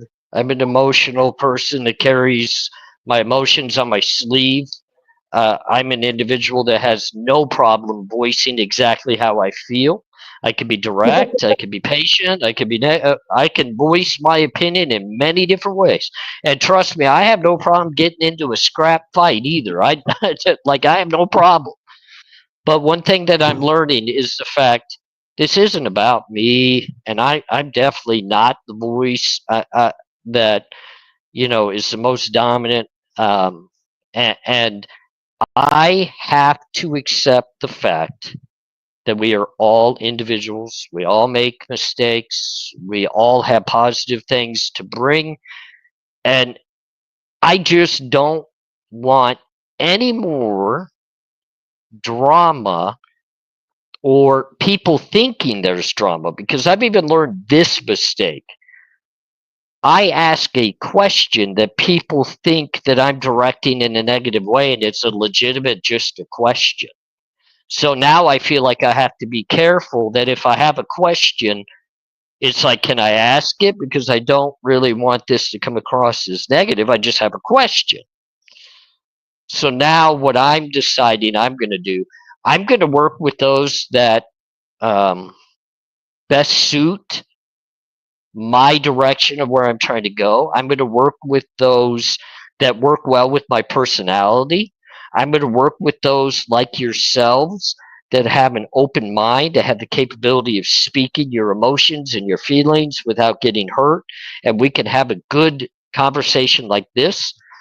And I'm going to just avoid channels or conversations that could bring out a negative side of me, because I don't want a negative side of me, and I don't want somebody to have that capability to bring that side of me out. So I'm going to leave it alone, and we're just going to keep moving forward, and we're going to make a difference based upon those that care enough to listen to what we have to say in a positive nature, and that's how we move forward, and that's how we make a difference. And I think you guys know this is what, even behind the scenes, you guys know this is what I say. Like, this isn't different just because we have a crowd watching us. I'm this way behind the scenes too. Um, and I say it to people Oh, like Robert. What's that? I said, no, I'm faking it. You know me. I always fake it too. I don't say what I think. But Yeah. anyway, I don't want to interrupt, but my phone is going to die in about 5 seconds. Oh, okay. Before we go, I'm gonna put your handle up, Nina. Just let us know, what do you have coming up? What's the next? Okay, so I will let you know. Nina is putting part 4 of her series out, and she hopes to have a live soon. I'll put her banner up one more time so you folks know where to find Warning Labeled Nina. We'll link her in the description below. So thank you, Nina, for joining us. I know you're going to hear that when you get the phone charged again. And then there were 2. Swamp, I definitely think that you've had a long day, and I've got a few chores to do before the wife gets back. But let's do this again very, very soon. Let's get together. Let's do it again, and do something where we're very interactive with the crowd. I see Robert has a question. Will I help him with what Robert asked me? It kind of Robert said, scrolled past question me. for AR. Will you help me with my confidence? I'm sorry, I'm not helping you enough, but No, and the one thing I want to say, Robert, you're like a brother to me. I know sometimes I come across as hard on you, but it's because I actually love and care about you. I'm hard on you because I know that you can really grow and be successful, and you already are, but I know there's more within you. So of course and Swamp, you're all about it too. I mean, you are such a compassionate, help all person, and you even help me, and I'm appreciative of you as well. So, Swamp, you keep helping me with my confidence too, okay? I'm here for you guys, whatever. And Robert, I just have to say, your videos are coming across like your confidence is through the roof lately. So whatever you're doing, you need to stick with it. Whatever advice you're taking, everything about your channel is headed in the right direction. Your thumbnails, your titles. I could take a few pages out of your book in a few instances. I just want to say that. AR, you said something I grasped onto when you were talking, which is something that just really, I really feel, which is the audience. You know, you talk about the audience. It doesn't matter the size of your audience. It could be 2 people. It could be 10 people. The people who give you the privilege of giving you a platform. And that's who we're speaking to. Because at the end of the day, when all the noise is done, when everybody's quiet, all that matters is that you have a platform and people are willing to listen to you. And I think that some of the risks I don't take with my channel, they aren't because I don't want to give my viewers exactly what they want to see. It's because I want to protect that platform. Because at the end of the day, if I don't protect it in some way, then those 11,000 people who wanted to hear what I have to say aren't there. So we're cautious and we're protective. And I say it, I try to say it at the end of each of my live streams. If you don't remember nothing else when you leave here, just remember that I, Swamp Rose, am nothing without you, the viewer. And I truly mean that. I am so acutely aware of that. And that's why I say I have viewer driven content, and it always will be. I will talk the way I want, and I will talk about things that interest me, but it will always be viewer driven content because that's the relationship that we have on YouTube. And it's very special and it's unique. And there's not a lot of other places you can have a channel like this and a voice like this. I know there's other platforms, but they're just not like this. So I just wanted Swamp, to touch. yeah, I think you do an amazing job, Swamp. I really do. I'm always impressed with the way that you just are there for everybody within your community. Even me behind the scenes, you're there every single day, no matter what I need or what's on my plate. You're always there, and I think that's what's so special about you. And it's something that I'm actually trying to draw from you to learn more about. And you ought to be really proud of yourself. I hope you are. I know your husband is. I know Robert is. I am.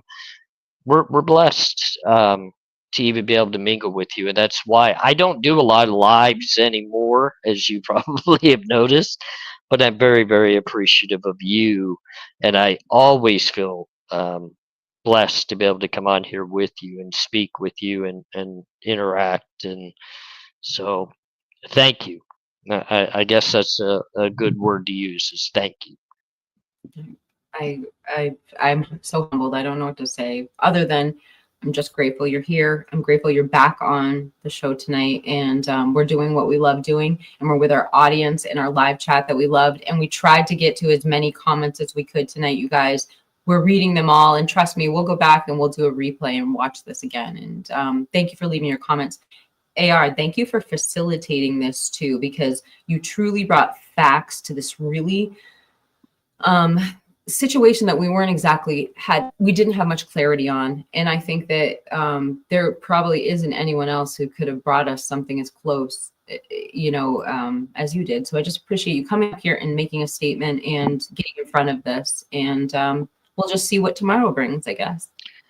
Yeah, and just so everybody knows, including you, Kiki, is like I'm not going to hide anything from you guys. As I get more information and I learn more about what's going on, and I'm given the thumbs up to share some of that, because it's not just me that matters in this conversation. There's other people involved in this. I will help get more out there on a truthful matter, whether it proves I'm wrong or right or whatever it might be. I'll help share that information. But at this point, I just want people to understand, and I guess that's how I'll leave it, is there is going to be information that is shared, probably on a widespread manner, that is not going to be correct. And I just want people to be careful in what they take in as truth.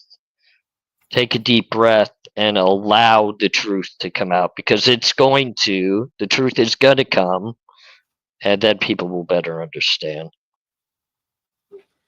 I don't think there's a better note to leave it on. So I guess we'll just we'll call it a night. I just want to say we love you guys. Thank you for showing up. Thank you for listening to our truth. Thank you to Nena for being here. I will make sure these creators are linked below so that you can visit their channels afterwards. And I hope you have a great night. We'll see you tomorrow. And AR, don't go anywhere. Stay backstage. Thank you guys. Have a great night. Have a great night. Thank you, everybody.